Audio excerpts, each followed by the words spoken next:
Hello everyone, I am the storyteller and I am here to help you today. I know you use this video to fall asleep, so before that, like the video and subscribe to the channel. Also, where are you from and what time are you watching? Now get comfortable and relax. I started this job 3 months ago.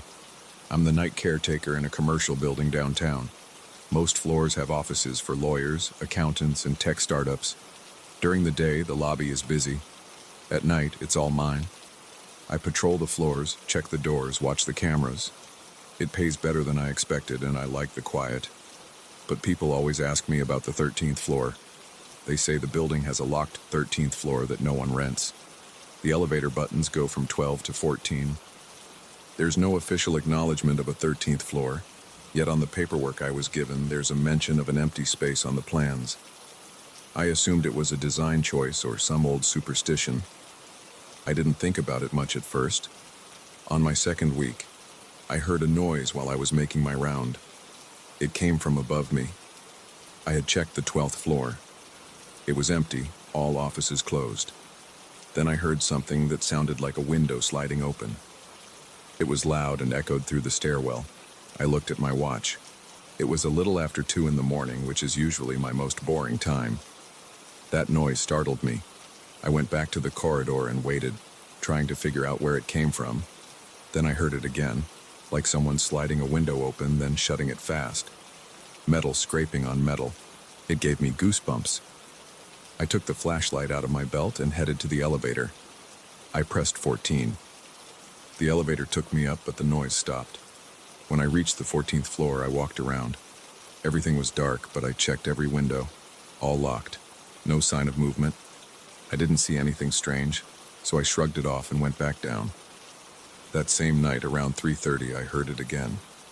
This time it was louder and followed by a bang, like a heavy shutter or panel. I ran to the elevator, ready to check floors 12 and 14 again. But when I stepped inside, the panel where the buttons are usually lit up in an odd way. The lights behind the numbers flickered. For a second, I thought I saw a faint button that said 13. It was there for half a second, then gone. I rubbed my eyes and looked again, but there were only the usual numbers. I pressed 14. The elevator rose, but halfway up it felt like it slowed down. It made a weird grinding noise, then continued. On the 14th floor, everything was silent except for the low hum of the hallway lights. I tried the stairwell. I walked down to the 12th floor, shining my flashlight on the walls. Nothing. I felt an odd chill, so I checked the windows in the stairwell. All closed. I walked back to the lobby, a bit uneasy.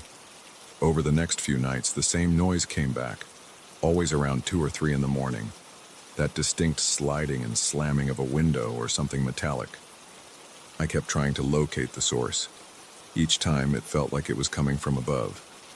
I started to think it had to be on some hidden level, maybe behind some locked door. It didn't make sense because the building's official floors all seemed normal. I asked the day staff if they knew anything about the 13th floor. They laughed or changed the subject. The janitor who works days told me not to bother. He said the building owners never leased that floor and that I should leave it alone. No one ever gave me a direct reason. They just said it was blocked off during construction. One night, about a month into the job, I decided to take the stairs up from the lobby, floor by floor. I figured I'd see if there was some locked access door. The building has a door to the mechanical floors on 15 and 16, but that's for the AC system. Between 12 and 14, there's a narrow landing with a single locked door that has no label. I never noticed it before because it's tucked behind the main stairwell door. It's a dark gray metal door with a heavy chain wrapped around the handle. There's a padlock the size of my fist keeping it shut. I tried the handle. It didn't budge. I listened. Silence. So I went on with my shift. A week later, I heard the noise again, but this time it was followed by footsteps. They were slow and deliberate, like someone walking down a corridor. Then a pause. Then the footsteps would resume. My heart pounded. It was around 2 in the morning again. I took the stairs up to that chained door. This time I stood there longer, pressing my ear against it. I heard a faint creaking noise, like a floorboard under pressure. The chain rattled slightly. I tested the padlock, but it was still secure. My flashlight started flickering. I smacked it with my palm, and the light steadied. Then I felt this weird shift of air, like a breeze through a gap. But the door looked sealed. I stayed a few more seconds. Then the footsteps stopped. Later that night, while I sat in the security office watching the camera feeds, a flicker caught my eye on the hallway camera for the 12th floor. It looked like a light turned on for a moment. I switched to the next camera, but everything was dark again. So I took the elevator up, stepped onto the 12th floor, and walked around. The place smelled stale, like dust and old carpet. Nothing unusual. On my way back to the elevator, I thought I heard something overhead. It was a muffled banging sound, then a scraping. I pressed my hand against the ceiling tile. It felt solid. I got back on the elevator, went to the lobby, and tried to shake it off. 2 weeks went by with the same pattern.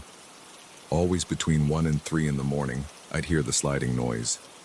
Sometimes it was slow and drawn out, sometimes sharp and loud. Once, I heard it 3 times in a row. I felt anxious every night waiting for it. My stomach would tighten and I'd get sweaty palms around the time I expected the noise. One night I lost patience and decided to do a thorough search. I started on the 12th floor at around 1:45 a.m. I checked every room. Nothing. Then I moved to the 14th. Same routine. As I walked the hallway, I heard a loud clang from behind me. I spun around, shining my flashlight, but there was no one. I waited, listening to my heartbeat in my ears. Another clang, closer, then silence. I was breathing hard. I looked at the windows, tested them, all locked. I checked every door in that hallway. They were locked. I returned to the elevator, but before I pressed the button for the lobby, something clicked inside the elevator shaft. The elevator car didn't come. I pressed the button again. Nothing. So I took the stairwell. On the way down, I noticed the door on the unmarked landing was slightly ajar. The chain hung loose and the padlock lay on the floor. My chest tightened. I couldn't figure out who unlocked it. I picked up the padlock. It wasn't broken. It was open, as if someone had the key. I shined my flashlight into the gap. A dark hallway stretched beyond the door. It smelled stale. I pushed the door open a little more and it creaked. The hallway beyond it looked like a normal corridor at first, but the walls were a dull white, chipped in places. The floor was made of old linoleum tiles. I took a few steps inside, testing each step. My ears were on high alert. No footsteps, no voices. Just an odd, faint hum from somewhere deeper in the hallway. I told myself to turn back, but I kept going. I walked about 20 yards until I reached a corner. The corridor turned left. I looked around it with my flashlight. It kept going, but now there were doors on both sides. Plain, unmarked wooden doors. Some had faint scratches near the bottom, like someone had dragged a sharp object across them. The further I went, the more the air felt stagnant. I tasted dust on my tongue. My throat felt dry. I decided to test one of the doors. It turned out to be unlocked. I pushed it open and my flashlight revealed a small office-like room. Empty except for a single metal desk with nothing on it. The walls had marks that looked like scuffs or smudges. In one corner, I saw what looked like claw marks, 5 parallel lines etched into the plaster about 2 feet long. My stomach turned a bit. I stepped closer. The indentations were deep. I ran my fingertips over them. My skin prickled. I backed away, closed the door, and moved further down the hallway. As I went on, the corridor branched off in more directions. It was like a maze. Some hallways had burnt out ceiling lights, so I relied on my flashlight. More doors, more empty rooms, more scratch marks. In some places, I saw broken glass on the floor. In others, I saw footprints in the dust. They looked human but uneven, like someone was dragging one foot. The hair on the back of my neck stood up. I kept going, even though every part of me wanted to leave. I needed to see where this would lead. I couldn't shake the feeling that someone was watching me. Then I heard the noise again. That same window slide sound followed by a loud bang. It came from deeper in the corridor or maybe above me. I picked up my pace, shining the light on each door I passed. Then the lights overhead started flickering. I froze. The flickering made it seem like the hallway was shifting. My head started pounding. I heard a voice, low and distant, calling something. At first I couldn't make out the words. It sounded like a plea, something like help or please. My gut clenched. I called out, "Is anyone here?" My voice sounded small. I got no clear answer, just a faint moan. I pushed forward to another door that had a large scratch on it, almost carving the door in half. My hand shook as I reached for the knob. It turned without resistance. Inside was a larger room, maybe a conference room with a long table in the center. The table was covered in dust and had more scratch marks across its surface. The walls had torn bits of wallpaper. I heard that voice again. It sounded closer. "Let me out," it said. It was weak, drawn out, but clear enough. My heart pounded. I checked under the table. Nothing. I opened a small closet at the back. Empty. The voice came again, from the hallway now. "Let me out." Goosebumps rose on my arms. I followed the sound, stepping back into the corridor. My flashlight caught a flicker at the end of the hall. It looked like a shape moving into another passage. I hurried forward. That stale odor of dust grew stronger. I felt my mouth go dry. The hallway branched again, leading me to an area I didn't recognize. The carpeting changed color from brown to gray. The walls had fewer scuffs here, but the overhead lights were dead, so I relied on my flashlight. Every few seconds I heard that voice, almost like a whisper. "Let me out." Each time it sounded a bit more desperate. I found another door that looked different. This one was reinforced with a steel frame. It was slightly ajar, revealing a sliver of darkness inside. I listened at the gap. Silence. I pushed it open with my foot, keeping my flashlight up. The smell inside was pungent, like damp paper and mildew. Stacks of old boxes filled the corners. The floor was sticky in places. I swept the beam around the room. More claw marks on the walls. A few broken wooden chairs piled against a corner. As I took a step inside, something behind me scraped against the floor. I spun around, shining the flashlight. Nobody was there, but the door had moved slightly, as if nudged from the outside. I swallowed hard. I felt my heart hammering. My thoughts raced. I wanted to call for backup, but who would I call? The building security code says I'm the only caretaker on duty. I inched back into the corridor. My flashlight started flickering again. A low hum filled my ears. It felt like pressure building behind my eyes. The voice came once more, almost in my ear, though no one was there. "Let me out," it said, louder this time. I nearly dropped my flashlight. I forced myself to stay calm. The corridor ahead was darker than before, as if the lights had shut off completely. I could see a faint glow coming from around the next corner, a greenish hue like an emergency light. I took slow steps, ignoring the sweat dripping down my forehead. My pulse throbbed in my temples. When I reached that corner, I noticed a window at the end of the hallway. It was a large window with a rusted metal frame. It was closed and locked, yet I heard that same sliding sound right as I approached it. I watched the window rattle, even though there was no wind. I reached out to touch it. The glass felt ice cold. Suddenly it slid up on its own, then slammed shut with a bang. I stumbled back, gasping for air. My throat felt tight. The voice said, "Let me out," again, but I couldn't tell if it came from behind the window or deeper in the corridor. My skin crawled. I looked behind me. The hallway stretched back in a way I couldn't recognize. It looked longer than before, with more doors. I felt trapped in that place. A wave of dizziness hit me. My mind was screaming to leave. I turned around and ran back the way I thought I came. My flashlight beam jumped across the walls, revealing more scratches, some forming deep gouges. My footsteps echoed, and the corridor seemed to curve.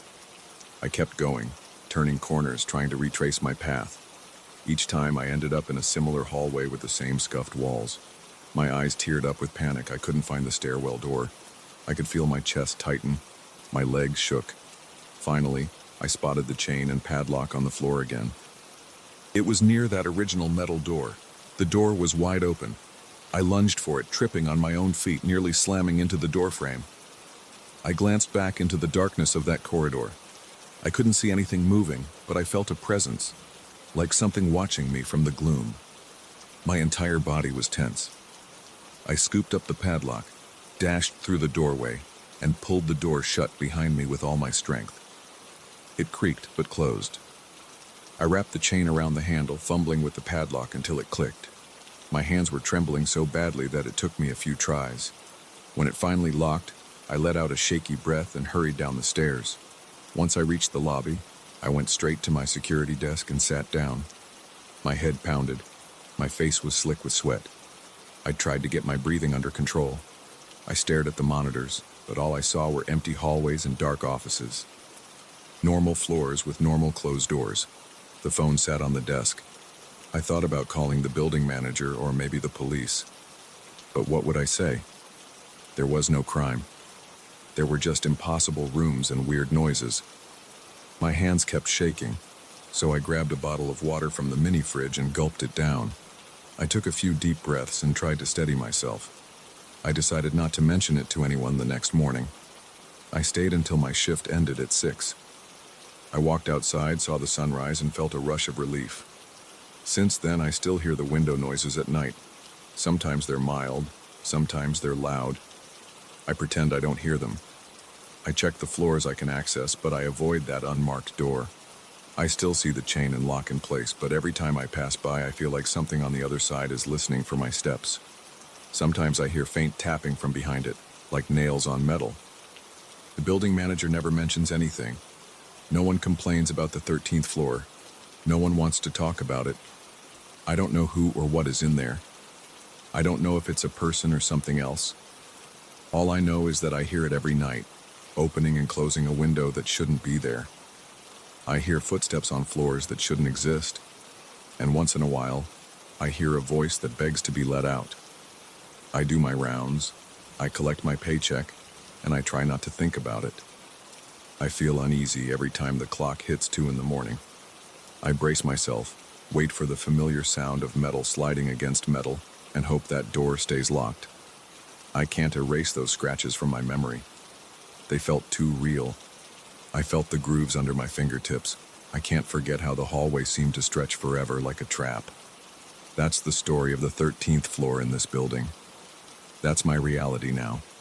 I'm the night caretaker, and I stick to the floors I know. I stay away from that door. I handle my duties and try to ignore the noises. I don't know if it'll ever stop, but I'm not going back in there alone, no matter what I hear. If I'm honest, I'm not sure I'd come out again if I did.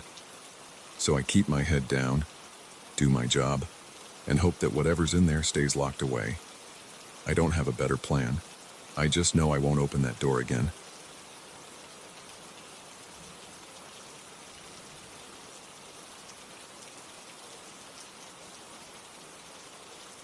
I arrived at the house around midday, hoping to find a quiet space to relax. I had rented it online after reading that it was a big old place in a historic district. The stone walls looked sturdy from the outside. The front steps were worn, and the door hinges felt a bit loose when I unlocked it. The inside smelled like old wood and a faint trace of something damp. The hallway was narrow, with scuffed floorboards that made a dull creak under my shoes. I set my bags down in the living room, which was sparsely furnished with a couch, a small table, and a single lamp. There was a silence that seemed peaceful at first. I walked through the rooms to check everything. The kitchen had an older refrigerator and a narrow window that looked out onto a patch of uncut grass. The walls were a grayish-white color, chipped in spots near the corners. A few cabinets squeaked when I opened them. They were half empty, except for a few plates and cups. The hallway led to a short set of stairs. At the top, there were 3 rooms: a bedroom, a spare room, and a bathroom. The bedroom had a large bed with plain sheets and a wooden dresser along one wall. The air felt stale, like the room hadn't been used in a while. After settling in, I noticed a door in the hallway ceiling. It was a pull-down ladder to the attic. I tested the cord, but it seemed stuck, so I left it alone. I figured I might take a look up there later once I got settled. I spent most of the afternoon unpacking my clothes and storing my food in the kitchen. The day was uneventful. I walked around the house, checking the windows and flipping on the lights to see if everything worked. The overhead bulbs flickered, but they held steady after a few seconds. As evening came, I sat in the living room trying to read a book. The lamp was dim, and the quiet felt heavier. I shrugged it off at first. Old houses sometimes creak and the wind can slip through cracks in the walls. Around 8, I started hearing a faint noise. It sounded like a low murmur, almost like water rushing through pipes, but then it shifted into something softer, like hushed voices. It stopped whenever I stood still and tried to pinpoint it. I turned off the lamp to see if the sound came from outside, but I heard nothing else. After a few minutes, I tried to ignore it and went upstairs to wash my face and get ready for bed. I turned on the bathroom light and caught a glimpse of my reflection in the mirror. My hair looked a bit messy from the car ride, and my eyes felt tired. I rinsed my face. When I looked up again, there was some steam on the glass, forming what looked like blurred letters. I leaned closer, but the letters vanished. It might have been my breath or some leftover moisture in the room. I dried my face and went to the bedroom. That first night, I didn't sleep well. Around midnight, the whispers started again. They were distant, like people talking in the next room, but I knew there was nobody else here. My heart rate picked up, and I stayed completely still in bed. The air felt cold on my arms. The voices grew more intense, but I couldn't pick out words. It sounded like multiple people talking at once, each voice overlapping the other. I thought about getting up and turning on the lights, but I was too uneasy to move. After a few minutes, the whispers faded. I stayed awake, listening for them, until I eventually drifted off. In the morning, I felt groggy and stiff. I went downstairs to make some coffee. The steps creaked in a way I hadn't noticed before, like the wood was protesting. I opened the kitchen blinds. The day outside looked clear, and the sun made the grass look less dreary. I drank my coffee at the small table, trying to shake off the lingering feeling from the night before. I decided to check out the attic. I grabbed the cord for the pull-down ladder, and this time it came free. The ladder unfolded with a screech. A musty smell washed over me. I climbed up slowly. The attic was cramped, with a single bulb hanging from the rafters. Boxes lined the sides, covered in dust. I saw a small wooden trunk in the corner. It had rusted metal latches, but it wasn't locked. I opened it and found a stack of old letters tied together with a piece of frayed string. Each envelope was yellowed, and the handwriting varied. Some letters looked more recent than others. I skimmed the first one. It was dated around 20 years ago. It mentioned strange noises in the house late at night, coming from the walls. The writer sounded unnerved, describing how they felt watched in the corridors. Another letter was from a different person, talking about hearing faint cries when they were alone. One mentioned that they kept seeing blurred messages on the bathroom mirror. I read a few more and found references to old residents who had supposedly disappeared. The letters suggested these people were still here in some form, trapped in what one writer called echoes of the past. That phrase was repeated in multiple letters, almost like a warning. I felt a chill on my neck as I read. My stomach tightened and my breath got heavier. It was one thing to hear a few strange noises in an old house, but these letters sounded too familiar. They matched my experience from the night before. I told myself it might be some local folklore. Maybe people like to exaggerate. Still, my hands trembled as I put the letters back. I spent the rest of the morning trying to distract myself. I went outside for a short walk, looking at the old buildings on the street. A few neighbors passed by, but they just nodded politely. I considered asking them about the house, but I felt awkward. I didn't want to seem paranoid. When I returned, the house felt colder than before. I turned up the thermostat and sat on the couch, flipping through a local guidebook. My mind kept drifting back to those letters. Night came again. I made a quick dinner in the kitchen, but I had no appetite. I kept glancing at the walls, half expecting to hear something. By 9 o'clock, the whispers began. They were louder than the previous night. My heart pounded and my throat felt dry. I walked to the living room wall and pressed my ear against it. I heard a muffled voice. It sounded like a man's voice, but I couldn't make out the words. I checked the other side of the wall. It was the exterior of the house, so there was no other room there. I felt a jolt of fear in my chest. The voice continued for a few more seconds, then went silent. I turned on all the lights downstairs. The brightness made me feel a little less tense. I considered leaving, but I had paid for the rental, and I also felt a strange curiosity.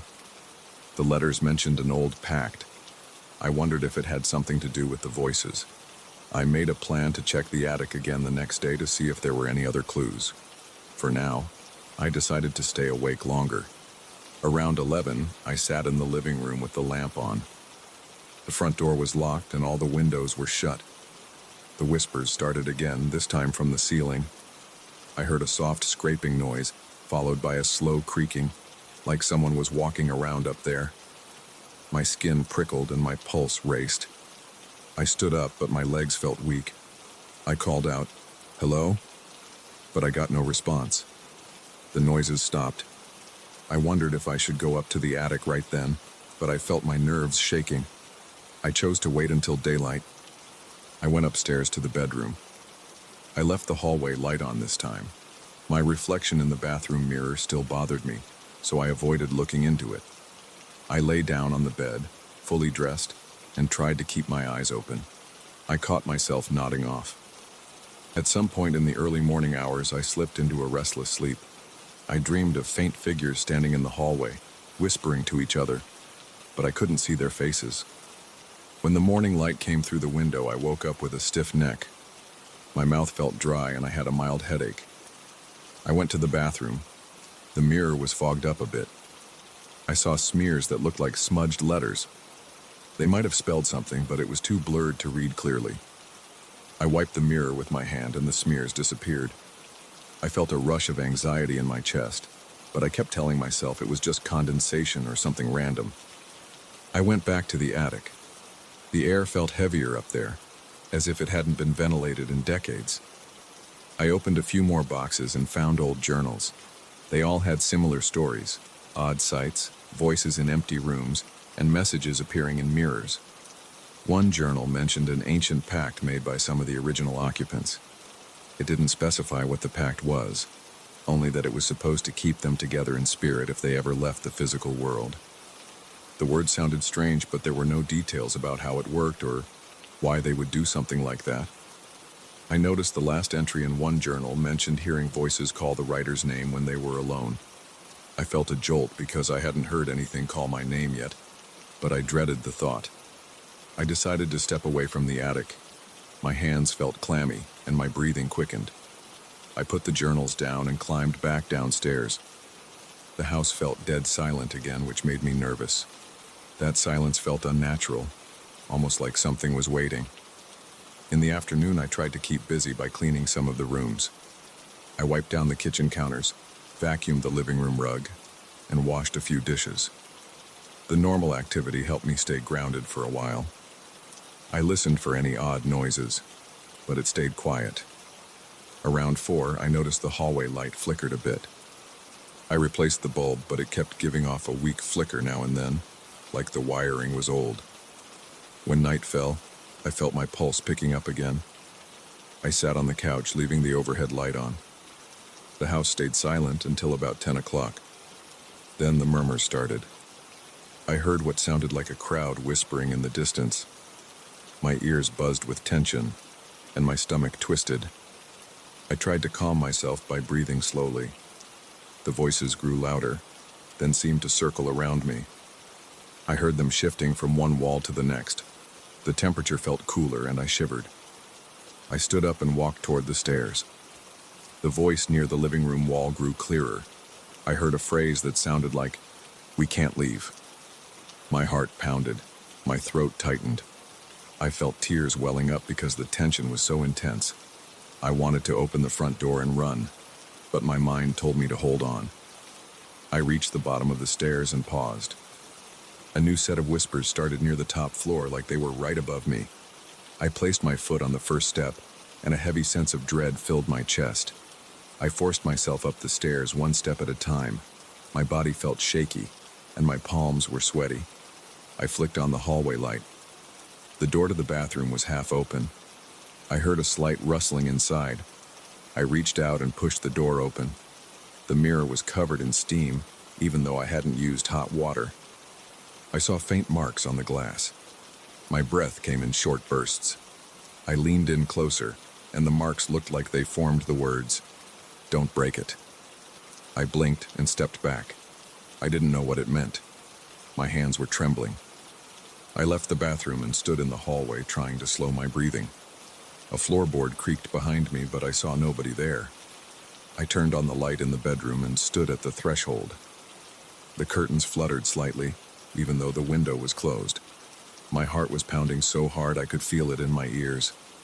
The voices sounded closer, but they were disjointed, like they were coming from different directions at once. My mind raced with thoughts of the letters and the old journal entries. They said the old residents were stuck. They said the voices kept repeating the same warnings. Now I was hearing them too. I went back downstairs, turned on every light I could find, and sat in the living room. The whispers continued for a while, then subsided around midnight. My body felt weak from the adrenaline. I stayed on the couch with the lights on until dawn. I couldn't sleep at all. Every time I closed my eyes, I heard faint murmurs or felt like something was moving in the next room. When morning finally arrived, I made some coffee and took a long look around the house. My nerves were shot and I felt drained. I decided I couldn't stay there another night. The letters all talked about how these voices kept going, how they never stopped. I believed it now. Whatever energy was in this house, it wasn't going to let me have a normal vacation. It fed on isolation and quiet moments. It wanted me to listen to those echoes, to see those messages. I packed my things as fast as I could, shoving clothes and toiletries into my suitcase. My stomach churned and I could feel sweat gathering under my arms. I double-checked the trunk in the attic and put all the letters back. I didn't want to take anything from that place, not even a piece of paper. I left the attic as I found it and climbed down, making sure the door was firmly shut. On my way out, I paused in the living room. I listened for a moment. The house was silent, but that silence felt thick with possibilities. My heart hammered, half expecting to hear one last whisper. I opened the front door and stepped onto the porch. The fresh air felt like a release. I locked the door behind me and walked to my car. My hands were still shaking as I started the engine. I didn't look back at the house. I left, feeling a mix of relief and leftover anxiety that clung to my chest. I never learned the full story of the missing residents or how that strange pact came about. I didn't want to dig any deeper. All I knew was that the whispers were real, and they were persistent. I drove away from that historic district, and I didn't stop until I was well past the city limits. I can still picture that bathroom mirror with the blurry letters, and I can still feel the press of those whispers. I don't plan on telling anyone else about this experience in detail, because I doubt they'd believe me. But I know what happened, and I know I'll never set foot in that house again.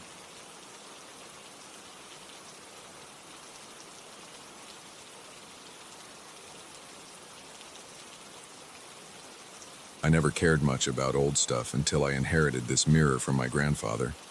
He was a sailor who sailed around the Cape of Good Hope more times than I can count. He passed it down to me without much explanation. When I first hung it in the hallway outside my bedroom, I thought it was just an antique.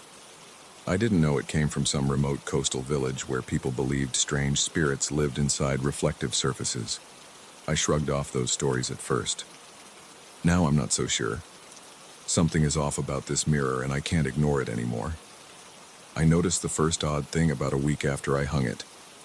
The hallway is narrow, and I don't spend much time in that space unless I'm walking to my bedroom or the bathroom. One night I was heading to the bathroom around 3 a.m. I was groggy but awake enough to notice something weird. I glanced at the mirror, and I saw my reflection standing too still. I kept walking, but the reflection seemed to pause for a split second longer than me. It was like it lagged behind.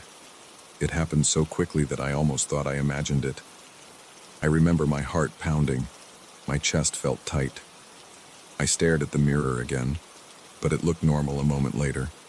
I told myself I was just tired and half dreaming. The next night, I tried to watch the reflection carefully when I walked past, but everything seemed fine. Then a few nights later, around the same time, I saw it again. My reflection looked like it was half a step behind me. I felt my skin go cold. My back stiffened, and I got that sensation in my neck, like someone was breathing down it. There wasn't anyone else in the house, but I checked over my shoulder anyway. Empty hallway. The reflection went back to normal as soon as I turned to face the mirror directly. Over the next few days, I tried not to obsess about it. I worked from home at the time, so it was easy to get stuck in my own head. I spent the daytime sitting at my desk, focusing on my computer. I tried to avoid walking by the mirror, but it was impossible unless I wanted to rearrange my entire apartment. By the third or fourth day, I realized I had to do something. I thought about taking it down, but it was my grandfather's piece. He prized it enough to keep it for decades, so I hesitated. Instead, I did some research online about old mirrors. I found stories about haunted antiques, but they all sounded fake. Still, the idea of a mirror having some kind of weird energy started to burrow into my mind. I called my aunt. She's the only other person who knew my grandfather well. She said he bought the mirror in a small fishing village a long time ago. She didn't remember the name of the village, but she said it was somewhere along a rugged coast. She also mentioned he got it after his second or third time passing the Cape of Good Hope. She said locals in that area had a legend about sea spirits getting trapped in glass. My aunt laughed it off, though, so I didn't push it. That night, I lay in bed, staring at the ceiling. I kept thinking about what my aunt said. I had never believed in ghosts or spirits, but I couldn't shake the feeling that something about that mirror was different. Around 1 a.m, I got up for a glass of water. My bedroom door opens onto the hallway, so the mirror is right across from me. I looked at it as soon as I stepped out. My reflection was normal. I exhaled and tried to relax, but then I heard something. It sounded like water sloshing against a boat or maybe waves on a shore. It was faint, but it came from the direction of the mirror. I walked closer until I stood right in front of it. My reflection stared back at me. I listened. My pulse thumped in my ears, but under that I heard the distant sound of the ocean. It was faint but clear enough that I knew I wasn't imagining it. I didn't move for about a minute, just listening. Then the sound faded. I suddenly felt like I was being watched. The hair on my arms stood up. I turned around, scanning the hallway. Nothing. When I looked back at the mirror, the reflection was perfectly normal. I felt my jaw clenching. My breathing was short and quick. I finally forced myself to walk to the kitchen. That night, I barely slept. The next morning, I woke up with a headache. My eyes were sore, probably from lack of rest. I decided to look deeper into the place where my grandfather got the mirror. It took me hours of searching random keywords online. Eventually, I found a reference to an old legend from a remote fishing village. It mentioned how fishermen believed that spirits of drowned sailors or sea creatures could latch onto reflective surfaces. I read about how travelers sometimes bought mirrors or small glass trinkets, not realizing they carried something with them. The villagers claimed these spirits would follow the owners home looking for a way to return to the sea.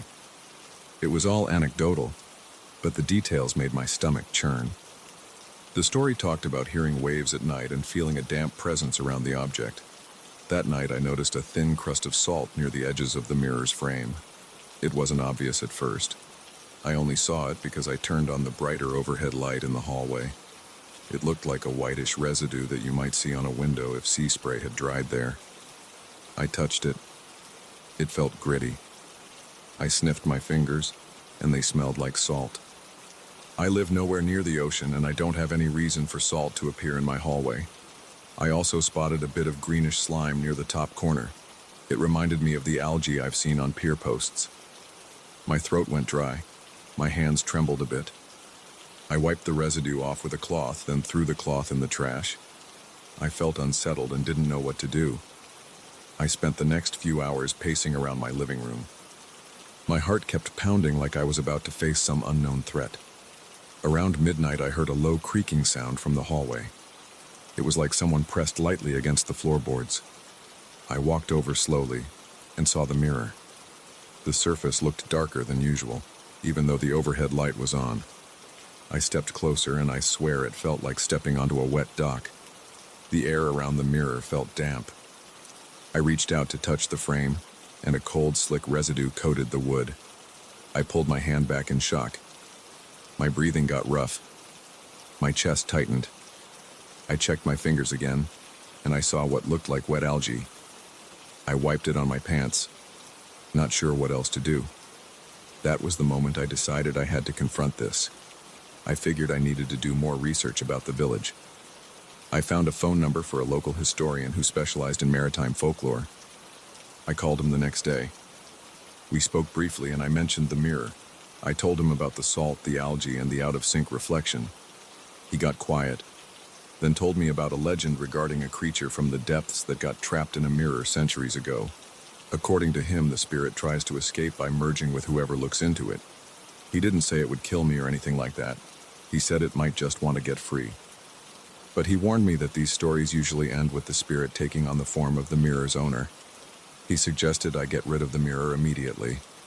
I hung up the phone and sat there, my legs shaking. I felt a rush of heat in my face. My palms were sweating. I decided I would remove the mirror from the wall and store it somewhere else. I walked into the hallway, reached up to unhook it, and the moment I touched it, I felt a sharp chill race through my arm. I dropped the mirror. It thudded against the wall, then fell to the floor. Amazingly, it didn't crack. I picked it up more carefully and carried it into a small storage closet near the back of the apartment. I set it against the wall, face toward the corner. Then I closed the door. I felt some relief. The hallway felt lighter. I thought that was the end of it. That night, I heard the ocean sounds again. This time, they were louder, almost echoing in my living room. I walked around checking windows, thinking there might be a busted pipe or some weird neighbor's TV. Nothing. I realized the sound was coming from the storage closet. I stood outside the door, listening to the steady whoosh and crash. My hands shook. I pressed my ear to the wood. It felt colder than the rest of the wall. My breath felt shallow, and my heart pounded. I stepped back, worried about what I'd see if I opened it. I decided to open it anyway. I had to know. I swung the door open, turned on the closet light, and stared at the mirror. There was a faint glow on its surface, like moonlight reflecting on dark water. The sound of waves was clearer. I tasted salt in the air. I felt a damp breeze, even though there's no ventilation in there. For a second, I thought I saw movement inside the mirror, like a ripple. I froze. My body felt locked in place, but my mind was screaming at me to move. Then the glow faded. The closet went quiet. The mirror looked like any normal mirror again, except for a bit of salt crust at the bottom. I grabbed a towel and wiped off the salt. My fingers trembled the entire time. Then I closed the door again, walked to the kitchen, and made coffee even though it was almost midnight. I stayed up in the living room with every light on. My mind raced with questions. I kept thinking of my grandfather. Why did he keep this thing for so long? Had he dealt with the same problem? I wanted to throw the mirror out into the alley, but something stopped me. Maybe it was guilt over trashing something he left me. Maybe it was fear that just dumping it wouldn't fix the situation. Over the next few days, I noticed new patches of salt forming on the mirror's edges. Whenever I checked on it, I wiped them off. Each time I sensed that ocean smell growing stronger. My reflection started doing that lagging thing more often whenever I dared to peek at the mirror. It was unnerving. My mouth went dry each time. My gut twisted. I started feeling a sense of dread every time night came. I looked into more stories about that village. I found a reference to a ritual some fishermen performed to release a spirit back into the water. It mentioned something about submerging the mirror in seawater at midnight, but I live too far from the coast. I'm not even sure it would help. The historian I spoke to told me it might be risky to interact with the mirror too closely. He said if the spirit attaches itself to me, I might experience more intense phenomena, like seeing shapes in the reflection or hearing voices. I already felt like I was hearing faint whispers late at night, so that advice came too late. A few nights ago, I tried to record the sounds. I set up my phone in the hallway with a voice recorder app running. Around 2 in the morning, I listened back. Sure enough, I caught what sounded like a distant tide. I felt a chill run through me. The next day, I found algae in thin streaks along the hallway floor leading from the closet to the bathroom. It was like something had dragged seaweed across my apartment. The smell was strong. It reminded me of rotting kelp on a dock. I've started to see something in the reflection when I open the closet. It's like a shape behind me, tall and dark, with a slick texture. It never fully forms. It appears for half a second and I jolt away. My stomach tightens. My heart races so fast I can feel it in my ears. I try to calm myself, but it happens almost every time I look now. The shape doesn't match anything in the room. It's not me, and it's not a shadow of any object in the closet. I've been thinking about taking the mirror to a local lake. It's not saltwater, but maybe it's enough. Part of me wants to smash it, but I don't know if that would release whatever is inside or if it would trap it here. I keep going back and forth in my head. Each night, the sounds of waves get louder. The salt patches get bigger. The algae grows back faster. I'm barely sleeping. My eyes burn most of the day. I've taken to walking around the apartment with a bat. Not that I think I can fight a spirit with a bat. It just makes me feel less helpless. Right now, I'm sitting on my couch with all the lights on, typing this out. I can hear the faint slosh of water against something, and I'm sure it's coming from the closet. I keep glancing at the hallway, half expecting the door to open on its own. My breathing is shallow. My palms are damp. My whole body feels tense. My grandfather's old mirror is in there, probably covered in more salt and algae by now. I don't know what's going to happen if I leave it there. But if I take it out, I feel like I'm inviting whatever is inside to come closer. I have no clue how this ends. All I know is that the reflection isn't always matching my movements anymore. Sometimes I see a flicker of something else in there, something with dark skin and sharp ridges. I notice the flicker, then it's gone. I keep rubbing my eyes, thinking I might be hallucinating. But when I step into the hallway and approach the closet, the floor feels slightly wet. My feet leave prints on the way back. I don't know if I can handle this much longer, but I also can't just forget about it. I plan to call that historian again tomorrow. Maybe he'll have some practical advice on how to handle this mirror. I'm not going to the ocean anytime soon, but maybe there's another way. I just hope I can sleep tonight without hearing those waves crash behind the closet door. If it gets worse, I might have to do something drastic, like burying the mirror somewhere. I'm not sure that would solve the problem. Right now, I just want this presence gone. I can't live with the feeling that something is watching me every time I pass that hallway. That's the story so far. It's all I can tell you. The old mirror my grandfather left me seems to hold the spirit of something lost at sea. It's creeping into my reflection, leaving salt and algae around my apartment, and making me hear waves at night. I'm stuck with this thing until I figure out a way to send it back where it came from, or at least get it out of my life. But I'm afraid of what might happen if I push it too far. I'm afraid that whatever's in there is waiting for me to slip up, to look too long, to let my guard down. I don't know how this ends, but I know I can't ignore it anymore. The mirror is here, and it's not going away on its own.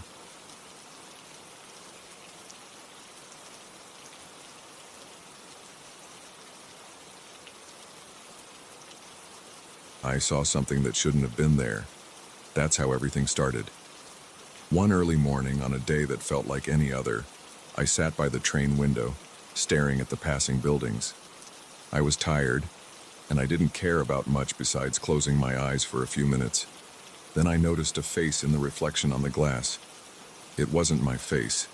It looked like an older man's face, but the details were blurry. At first, I rubbed my eyes and blinked a few times. The face stayed there, staring back at me, but when I turned my head to check behind me, no one was there. I felt a chill move through my arms. I told myself it was just some weird reflection or maybe a smudge on the window. I forced myself to ignore it. The next day I took the same seat.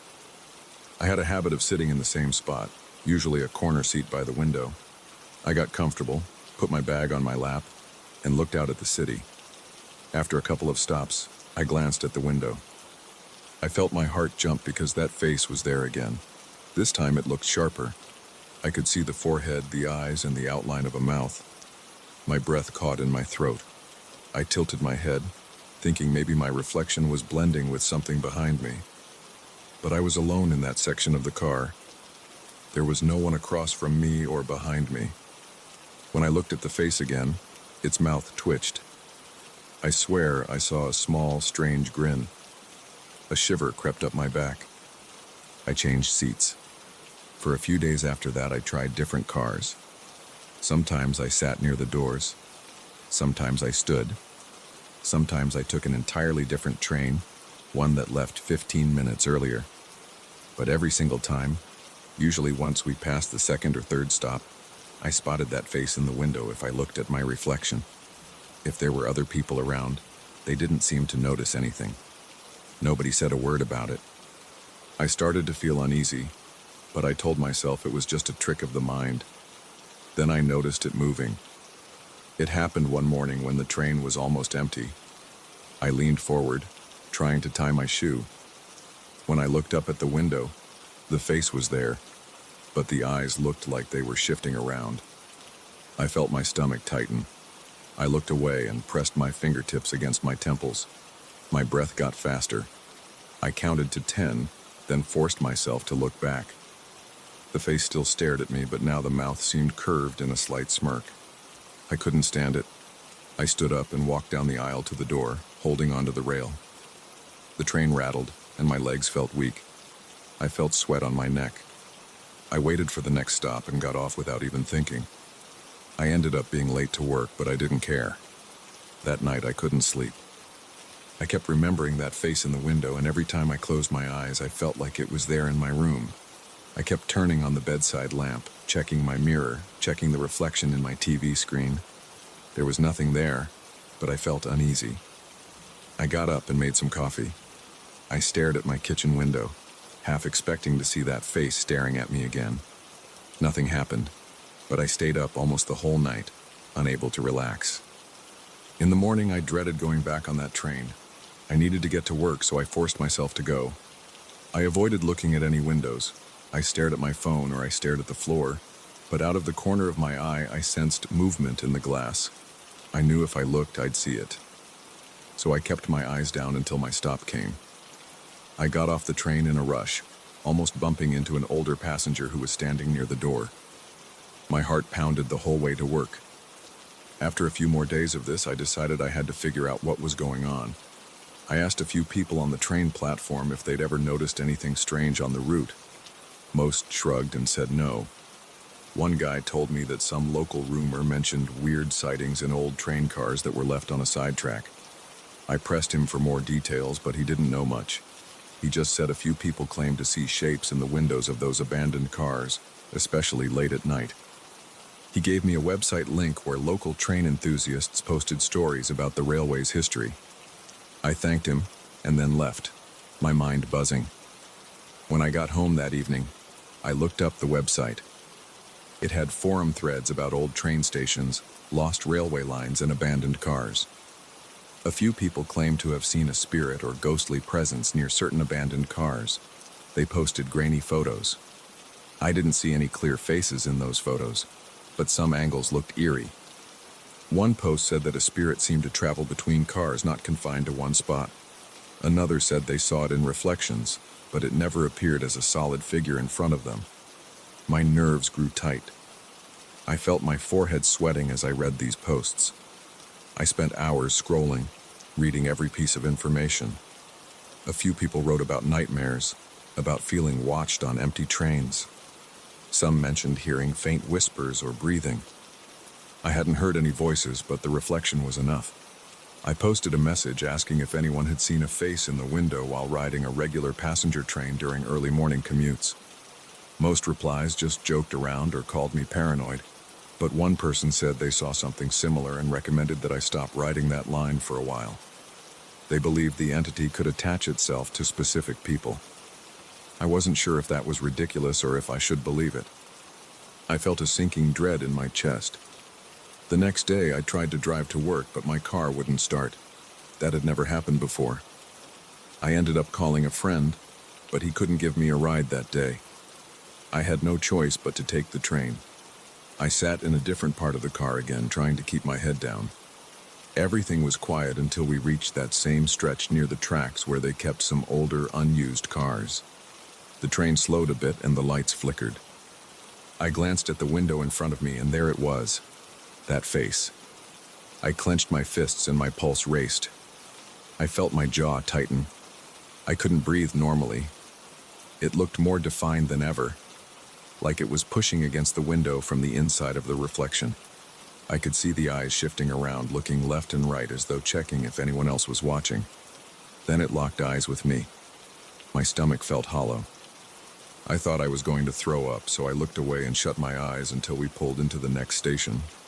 Over the next few days, I started having nightmares. In these dreams, I would walk into an empty train car late at night. The lights above me would flicker and I'd look at the window. That face would be there, sometimes smiling wide, sometimes pressing up against the glass from the other side. I'd try to scream, but no sound came out. Then I'd wake up sweaty, gasping for air. I started leaving my bedroom light on. My hands shook whenever I unlocked my door in the morning. My appetite shrank. I lost weight. My coworkers asked if I was sick. I told them I wasn't sleeping well. They offered me some advice. Go see a doctor, try some medication. But I knew none of that would help if I couldn't get rid of this horrible presence. One Saturday, I decided to visit the abandoned train yard myself. I drove there in the late afternoon. The sky was overcast and the place looked deserted. Several old train cars sat on rusted tracks covered in graffiti. I walked around, feeling my palms sweat. I forced myself to look in the windows of those old cars. Most of them were filled with junk, broken seats, scattered trash. The air smelled like rust and stale water. I didn't see anything unusual at first. Then, as I stood near one of the cars, I heard a faint scraping sound from inside. I tried to peer in through a cracked window. My heart pounded so hard I felt a throb in my neck. The inside was dark, but I could make out a shape in the corner. It was too dark to see details, so I stepped back and found the side door. It was partially open. I pulled it and it creaked. I climbed in, shining a small flashlight I'd brought. The seats were torn, and there was debris on the floor. The scraping sound came again, from somewhere near the opposite end of the car. I moved forward, trying not to make noise. I heard my own breathing echo in that silent space. Suddenly, I heard a louder thump. I pointed the flashlight at the window, and I saw a shape in the glass. It moved quickly, slipping out of view. My chest felt tight. I dropped the flashlight for a second, cursing under my breath as it clattered on the floor. I picked it up, aimed it everywhere. Nothing was there. The car was empty, but I felt a presence. It was like something was behind me, breathing softly against my neck. I spun around, shining the light behind me. Still nothing. Then I heard another scraping sound behind the next row of seats. I backed away, stumbling out of the car. I slammed the door shut and stood outside, panting. That night, the nightmares got worse. I dreamed that face was all around me, in every reflective surface. My bathroom mirror, my phone screen, even the reflection in a dark puddle on the street. When I woke up, I felt exhausted, like I hadn't slept at all. I went to wash my face in the sink, and when I looked at the water in the basin, I thought I saw that grin again. I jumped back, almost tripping. My legs were weak. I tried to avoid windows as much as possible. I stopped looking at reflections in store windows or car mirrors. I avoided eye contact with any reflective surface in the subway. Yet it felt like the face was always there, waiting for me to glance at it. One morning I tried an earlier train, hoping maybe the spirit or whatever it was wouldn't show up. At first everything seemed normal. The car was almost empty, and I stared at my shoes the entire time. But then I felt a shift in the air. The hair on my arms stood up, and I heard a strange click behind me. I looked up at the window for just a second, and it was there, looking more solid. with deep-set eyes and a faint grin. I jumped out of my seat and walked toward the doors. My heart thudded, and I felt sweat dripping from my temples. The train reached the next station and I got off. I stood on the platform, breathing hard. I noticed a security guard. I almost told him what was happening, but I realized I had no way to explain this. I started reading more about protective practices. I read about how some people tried to ward off strange entities by ignoring them, by not giving them energy. So I tried that approach. I stopped reacting even when I saw the face in the window. I forced myself to breathe slowly and stare past it. I told myself it was nothing. My hands still shook and my stomach churned, but I kept this up for a few days. I didn't look away, and I didn't run off the train. The face still appeared, though. Sometimes it got so close to my reflection that it looked like it was inches away from me. But I kept my posture firm and tried to block out the fear. One evening, when I was the only passenger in that section of the train, the face appeared again. The train lights flickered, and I heard a soft scratching sound on the window next to my seat. I forced myself to stay still. My mouth felt dry. My pulse hammered in my ears. The face's expression changed. It wasn't exactly a grin this time. It was something else, like a silent challenge. My legs tensed up, ready to run, but I didn't move. The face slowly drifted along the window, almost as if it was gliding. I swallowed hard and my throat felt scratchy. The train pulled into the final stop, and the face faded away from the glass. I stood up on shaky legs and left the car. I still see the face from time to time, usually on that same stretch of track. It's become a part of my daily routine, even though it scares me. Sometimes I notice it in the reflection of glass doors at the station. Sometimes I see it in the side window when I'm walking along the platform at night. I don't have an explanation for it. I've read all sorts of theories, but nothing really fits. I tried talking to a few more people, but most people think I'm exaggerating or just tired. A couple of them hinted that they've felt something odd on that line, but no one describes it the way I do. I don't know if I'm stuck with this forever. I haven't found a solution. I keep my head down most of the time now. My shoulders are always tense and I jump at the smallest noises. Sometimes I feel like I catch a flicker of that face in the mirrors at work or in the dark window of my living room at night. It never fully goes away. I've learned to live with the fear by pushing it aside, but it's always there in the back of my mind. Every day I board that train, and every day I hope maybe it'll be gone.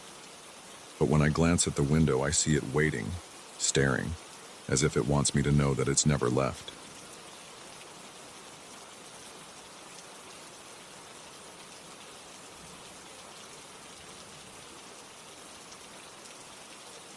I work as an archivist at an old university. Late one night, I was sorting piles of documents in a cramped storage room. My back hurt from bending over stacks of dusty folders, and my eyes felt heavy. I just wanted to wrap up and go home. Then I noticed a faint outline in the far wall. It looked like a small crack that formed a perfect rectangle. I ran my fingers over it and felt a slight draft. That was strange because there were no windows or obvious vents. The air coming through the crack felt cooler than the stale storage room. I pressed on the rectangle and part of the wall shifted. That's when I realized it was a hidden door. I pushed it open. The hinges squeaked, and the door swung inward. Dust floated in the air. The room beyond smelled like old paper and damp stone. I fumbled for my flashlight. The corridor was narrow, with rough walls and a low ceiling. My heart pounded, but curiosity overrode any hesitation. I stepped forward, shining the flashlight around. The corridor led to a set of stone steps descending into darkness. I wondered how long this passage had been here. I'd never heard of any underground levels besides the official basement archives. This wasn't on any blueprint I'd seen. I went down the steps slowly. My breathing sounded loud in the cramped space. Each footstep echoed. At the bottom, I reached a thick wooden door. It had an old-fashioned lock, but it was slightly ajar. I pushed it with my shoulder and it opened with a scraping noise. The smell of mildew rushed out along with something else.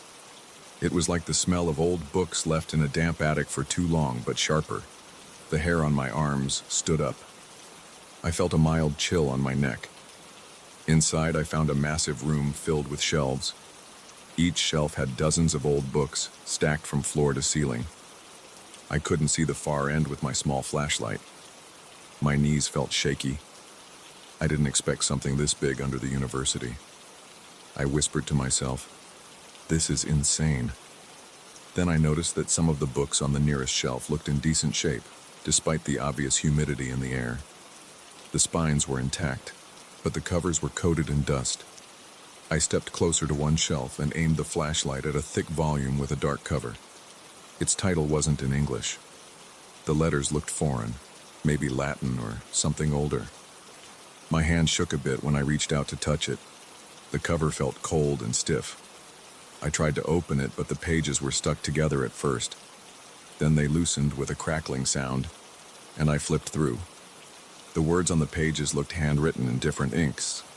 Some pages were so faded that I could barely see anything. Suddenly, the pages started to turn on their own. I jerked my hand away. There was no breeze in the room. My flashlight beam flickered across the paper, and I saw the words shifting. It looked like they were rearranging on the page. I felt a tightness in my chest. I let go of the book and stepped back. My pulse was rapid. My legs felt stiff. I swallowed and tried to keep calm. Maybe I was imagining things. I took a couple of steps away from the shelf, trying to slow my breathing. I panned my flashlight across the rows of shelves. Some books looked older than anything I'd ever handled. There was something unsettling about them.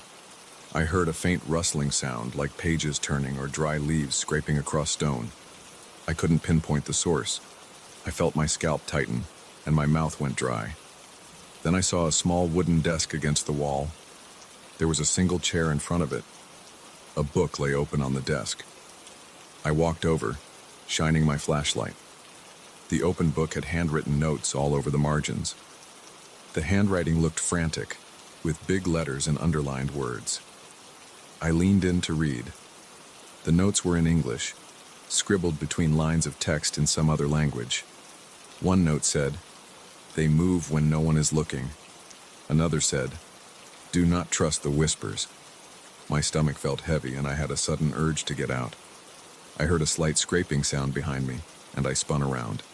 Nothing was there, but my hand trembled and my flashlight shook. I took a few deep breaths. The air felt thick and I struggled to clear my mind. I decided to head back to the door. I needed to report this or at least come back with better lighting. But as I turned to go, I realized I couldn't see the entry door. The corridor I came from was not where I remembered. Instead, I saw more shelves and another passage to the left. I frowned and walked in that direction, certain that was where I'd come from. I found another set of shelves and a brick wall at the end. I went back to the main area. I walked in circles, trying to spot the stone steps or the wooden door. They were gone. I felt sweat forming on my forehead. My throat felt tight. This made no sense. I spoke out loud, but my voice sounded weak in the large space. "Hello? Is anyone here?" My words echoed a bit. There was no response. I focused on staying calm. I walked along the perimeter of the room, shining my flashlight on the walls. Eventually, I came across a different corridor. The hallway branched in two directions. It was cramped with shelves built into the walls, each loaded with more books. I thought maybe I could find some sign or marker that would lead me back to the exit. I took the left corridor first. My foot kicked something on the floor. It was a small stool with a thick layer of dust. It looked like someone used it to reach higher shelves. I listened carefully. The silence weighed on me. I could hear my heartbeat in my ears. Then faintly I heard a whisper. It sounded like my name, but the voice was distorted. My skin erupted in goosebumps and I felt my chest tighten again. I swung the flashlight around, searching for the source, but saw nothing. I whispered, "Who's there?" No answer. I rushed ahead, thinking maybe I could find a stairway or a sign of daylight. My footsteps echoed on the stone floor. I passed more shelves, more books, and more dark corners. The corridor twisted and turned. At one point, I found myself at a circular reading area with a single table and a lantern on it. The lantern was old, made of metal and glass. I shook it a little. It had a bit of oil left. I found a striker nearby. My hands shook, but I managed to spark the lantern. A small flame flickered inside it. I turned off my flashlight to save the battery and used the lantern's glow instead. It provided a wider pool of light, but it also cast moving shadows on the walls. That's when I noticed a movement in the corner of my eye. I turned. A tall shelf at the edge of the reading area had a slight sway, as if it had been nudged. The books on it seemed to shift. I froze, holding the lantern at chest level. My arms felt tight. I heard a low scraping sound like something sliding across the floor. My legs tensed up. I took a step back. Then I saw a flicker of movement among the books, but I couldn't tell if it was an insect, an animal, or something else. The shadows made it impossible to see clearly. I stood there, waiting. My breath was shallow. Nothing emerged from behind the shelf. I decided to keep moving. The corridors changed shape as I walked. One moment, I was in a narrow hall with the stone walls close on both sides. The next moment, I emerged in a larger room with a vaulted ceiling and tall shelves arranged like a maze. I tried to keep track by leaving small piles of dust or bits of paper on the floor as markers, but the paths still shifted. Each time I turned around, the environment looked different. My sense of direction fell apart. I realized this place was not normal. It felt controlled by something. The whispers happened more often. Sometimes they sounded right next to my ear, so clear that I turned around expecting to see someone. Other times I heard them far away, like a breath carried by a breeze. Each time I felt my stomach tighten and my heart rate spike. I wondered if the library itself was alive. I tried not to think about it too hard. I wanted to focus on getting out. I kept telling myself, I need to find out why this place was sealed off. That might give me a clue. I remembered the manuscript on the desk with those warning notes.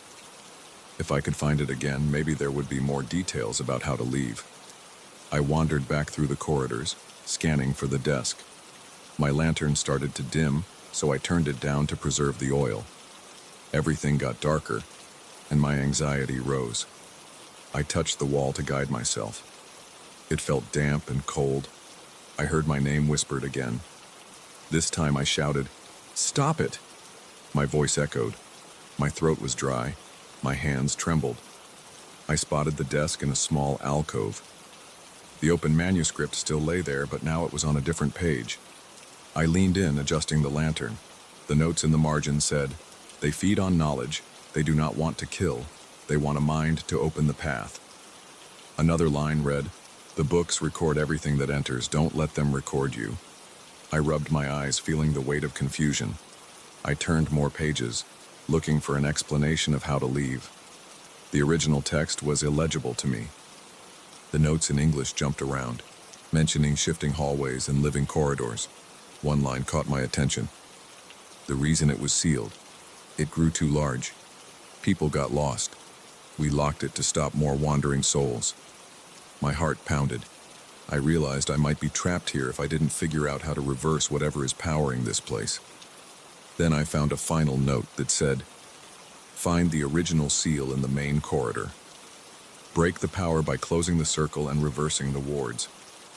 I had no idea what wards meant in a literal sense, but it was the only clue I had.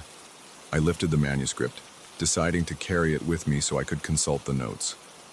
As I did, I heard a scratching on the floor behind me. I swung around, raising the lantern. I saw a shape near the edge of the light.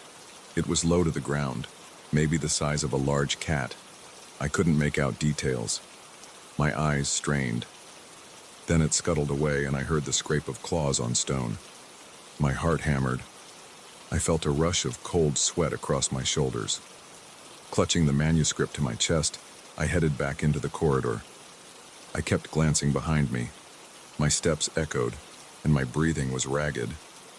I forced myself to keep moving.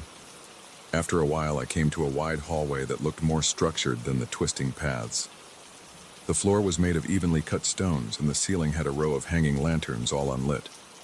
I saw a symbol etched into the floor, a circle with strange markings around its edge. It was about 2 feet across. I knelt down, carefully placing my lantern beside it. The manuscript mentioned something about closing the circle. I looked at the circle and the wards around it. They seemed like old runes or letters I couldn't identify. Following the notes, I tried to replicate what they described. I used a piece of chalk from my pocket, something I normally carry for labeling boxes in the archives.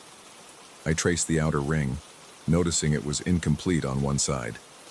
The chalk lines had to connect to form a full loop. My hands shook as I drew. I breathed slowly, telling myself to stay focused. Once I connected the circle, I placed my hand on it. Nothing happened at first. Then I felt a faint vibration in the floor. The circle glowed for a split second, or maybe it was my eyes playing tricks. A low rumble moved through the walls. I stood up, heart racing. The hallway shifted. I saw the stones in the walls move like sliding panels. A new opening appeared to my right. My lantern flickered, but I grabbed it in the manuscript. I walked toward that opening, stepping over loose stones. Inside, I saw a short tunnel. At the end of the tunnel, there was a set of stone steps leading up. A faint draft of fresher air hit me. I moved quickly, almost stumbling in my rush. The steps were worn and the air was cooler as I ascended. When I reached the top, I saw a wooden door. My palms were sweaty, but I pushed on it, and it opened into the same storage room I'd started in. The hidden door clicked shut behind me as soon as I stepped out. I turned around to see if it was still visible, but the wall looked solid again. No seam, no crack. I dropped onto a nearby stool, panting. My clothes stuck to my skin. My heart pounded so hard that my chest hurt. I set the manuscript on a table and stared at it under the dim overhead light. The cover was worn, and the strange script shimmered slightly. Part of me wanted to throw it back inside, but I knew I couldn't. Someone else would eventually discover that library and face the same nightmare. I needed to protect them from it. My plan was to lock the door from the outside, but there was no visible latch or keyhole. So I covered the entire area with heavy boxes and old shelving units, hoping to hide it. Then I left the storage room and headed straight for the head librarian's office. I felt the cold sweat drying on my body as I walked. My thoughts were jumbled, but I knew one thing. That hidden library wasn't normal. It wasn't just a room with books. It was something bigger, something that changed the space around it, something that made me question everything I knew about the university. Even though I escaped, I could still feel the presence behind the walls. I heard faint whispers in my mind, like the echo of that voice calling my name. My hands trembled, and I wiped them on my pants. I hoped never to set foot in that library again. That's my story. I found a hidden door and stumbled into a library that shouldn't exist. The books there move on their own. The corridors shift, forcing you deeper. There's something crawling in the darkness, calling out in a voice that shouldn't be. I only got out because I followed clues in a strange manuscript and sealed something I don't fully understand. Now, I just want to forget the smell of damp stone and old paper. I want to forget the feeling of pages turning by themselves, but I can't forget, because every time I'm alone in the archives, I feel a cold breeze, and sometimes, I swear I hear my name whispered from behind the walls.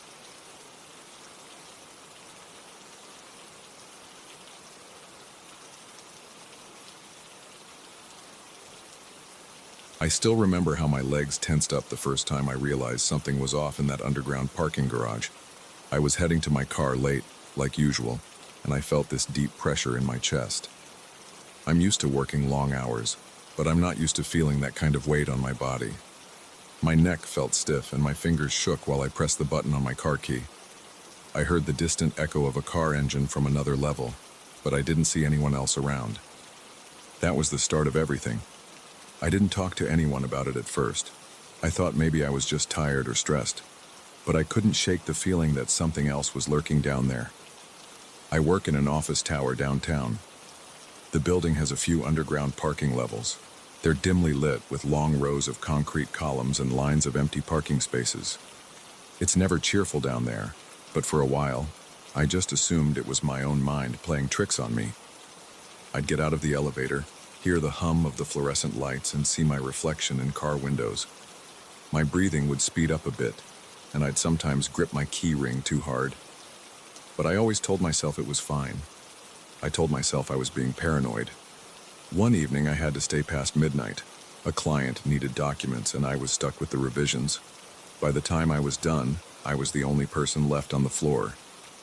The hallway lights were on a timer and they kept turning off, leaving me with those emergency lights along the baseboards. My eyes felt heavy. My back was sore from sitting at my desk. I decided to pack up and head home. I took the elevator down to the parking levels. When the doors opened, I realized the lights were flickering more than usual. They'd flicker sometimes, but not in a long, steady pattern. That night, they kept pulsing on and off. The floor looked damp, and I noticed a light sheen on the concrete. I assumed maybe a pipe had burst. I smelled something stale in the air, kind of like stagnant water, but I couldn't identify it. I wrapped my jacket tighter around me, stepped out, and started walking toward my car. As I moved between the rows, I heard this faint scraping sound. I stopped and looked around. Nothing moved. No one was there. I tried to ignore it and kept going. Then I heard it again, a little louder. It was like something hard scratching against the concrete or maybe against the wall. My shoulders tensed and I gritted my teeth. I aimed my key fob at my car to unlock it and heard the usual beep. Then the scraping stopped. The flickering lights hummed overhead. I got in my car and locked the doors right away. My hands were shaking, and I had this knot in my stomach. I started the engine, and the headlights lit up the row in front of me. I noticed a dark shape move behind one of the columns. My heart pounded in my chest. I thought I was seeing things, so I blinked a few times, but I swear I saw some figure slipping out of sight. I waited a few seconds, but I didn't see it again. I reversed out of my space, not taking my eyes off the columns. The shape didn't reappear. I left the garage feeling uneasy. The next few nights I tried to leave earlier, but I still ended up working late. The same unsettling tension filled the air when I went down to the parking garage. I started to notice scratch marks on the concrete walls near the elevator doors. They looked shallow, like thin grooves in the surface. Sometimes I saw wet footprints on the floor in places that didn't make sense. They'd stop abruptly, leading nowhere. I heard distant breathing a couple of times, like someone gasping after a sprint, but I never saw anyone else around. I kept telling myself it was just normal building noises or weird condensation, but I didn't really believe that. After a week or so, I decided to do a little digging.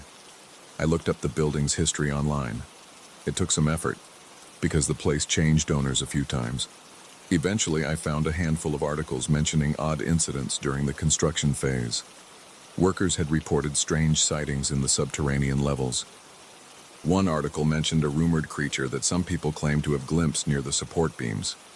The piece was full of speculation, so I didn't know if it was some urban legend or if there was any truth to it.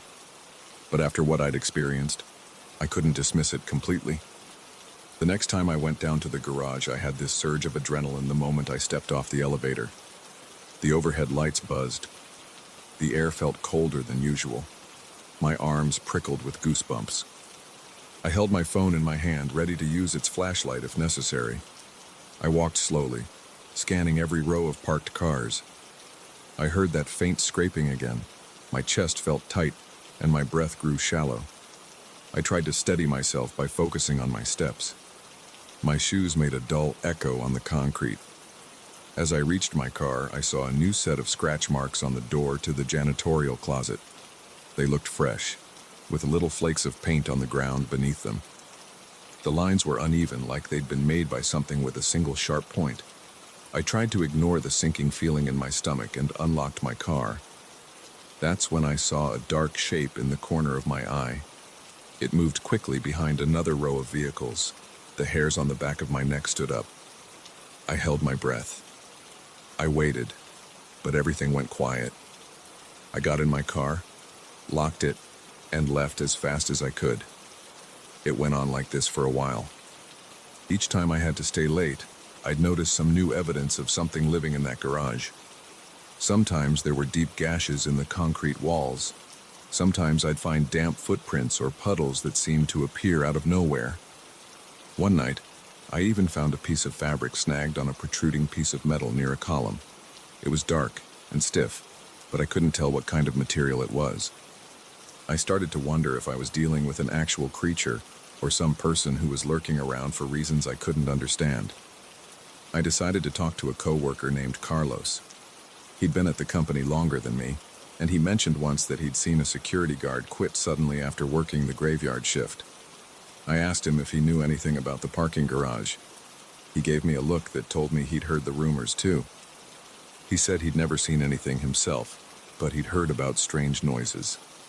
He also said a few people refused to park down there after dark.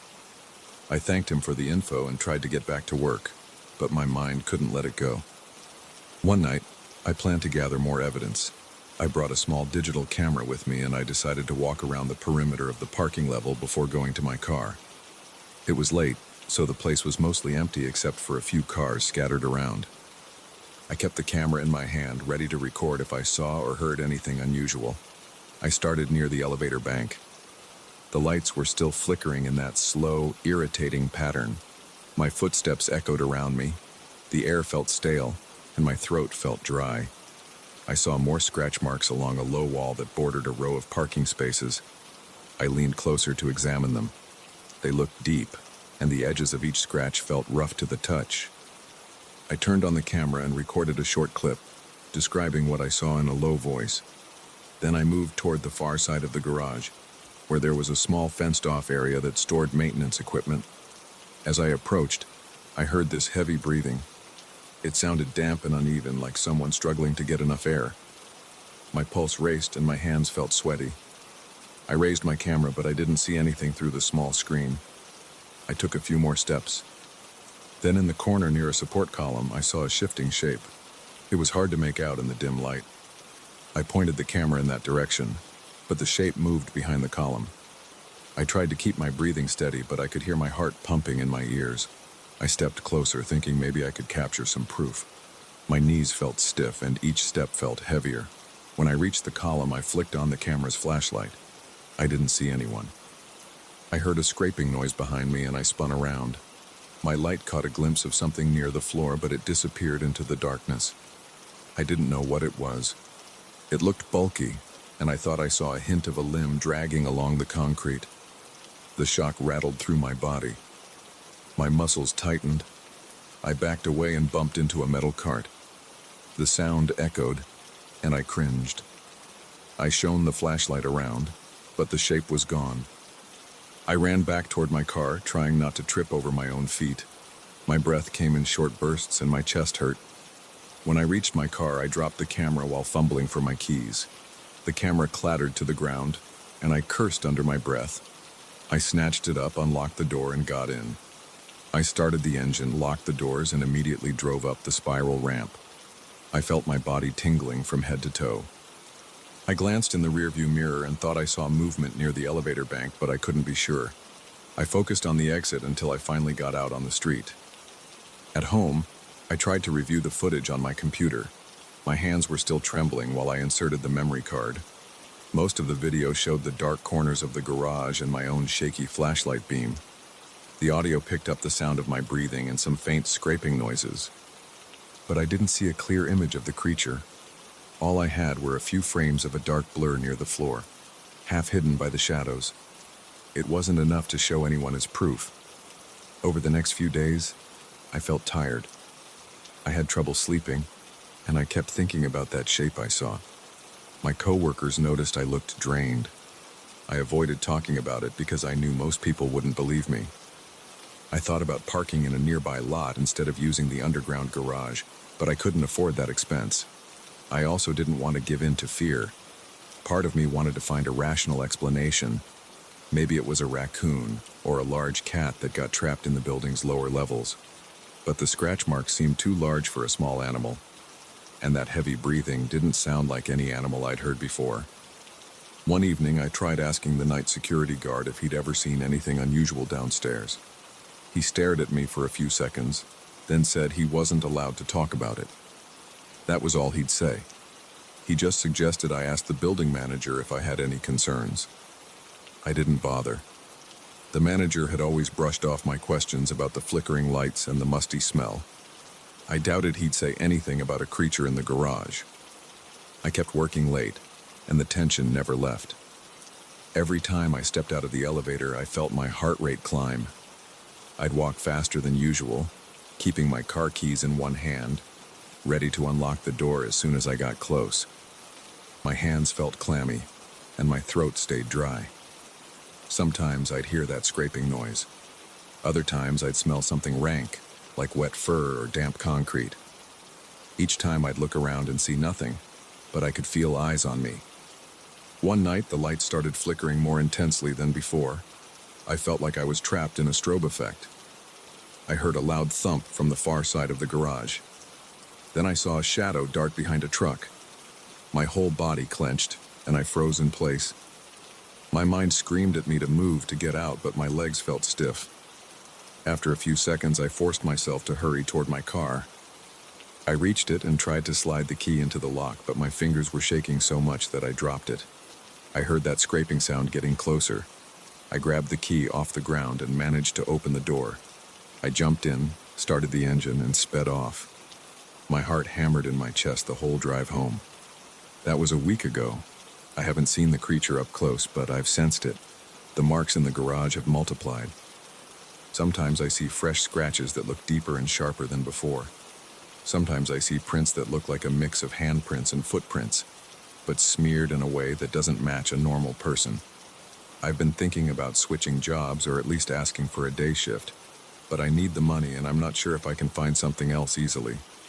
Each night I tell myself I'll just ignore it. I tell myself I'll park, keep my head down, and move fast. But some nights I feel like I'm walking into a trap. The tension in my neck is constant. My shoulders ache from staying hunched. My eyes water from straining to see through dim, flickering light. I feel that presence behind me, like it's waiting for me to make a mistake, to linger too long in one spot. I don't know what it wants. I don't know if it's some wild animal, some abandoned experiment, or something else. I just know it's there. And I know I'm not imagining it. The scratches and footprints are real. The scraping noises and the heavy breathing are real. The security guard's silence is real. The building's old stories are real, at least enough for me to believe them. This is my routine now.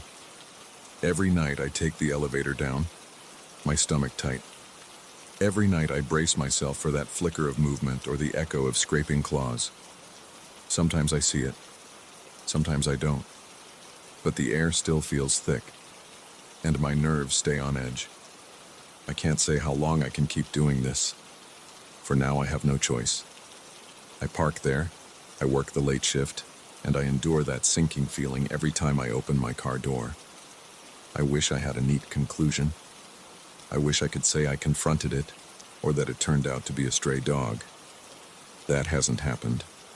All I have is the same fear every night, the same signs that it's still around, and the same unanswered questions. I just know something is alive in that underground parking lot, and it's watching me, waiting in the shadows, and I can feel its presence every time I step off that elevator.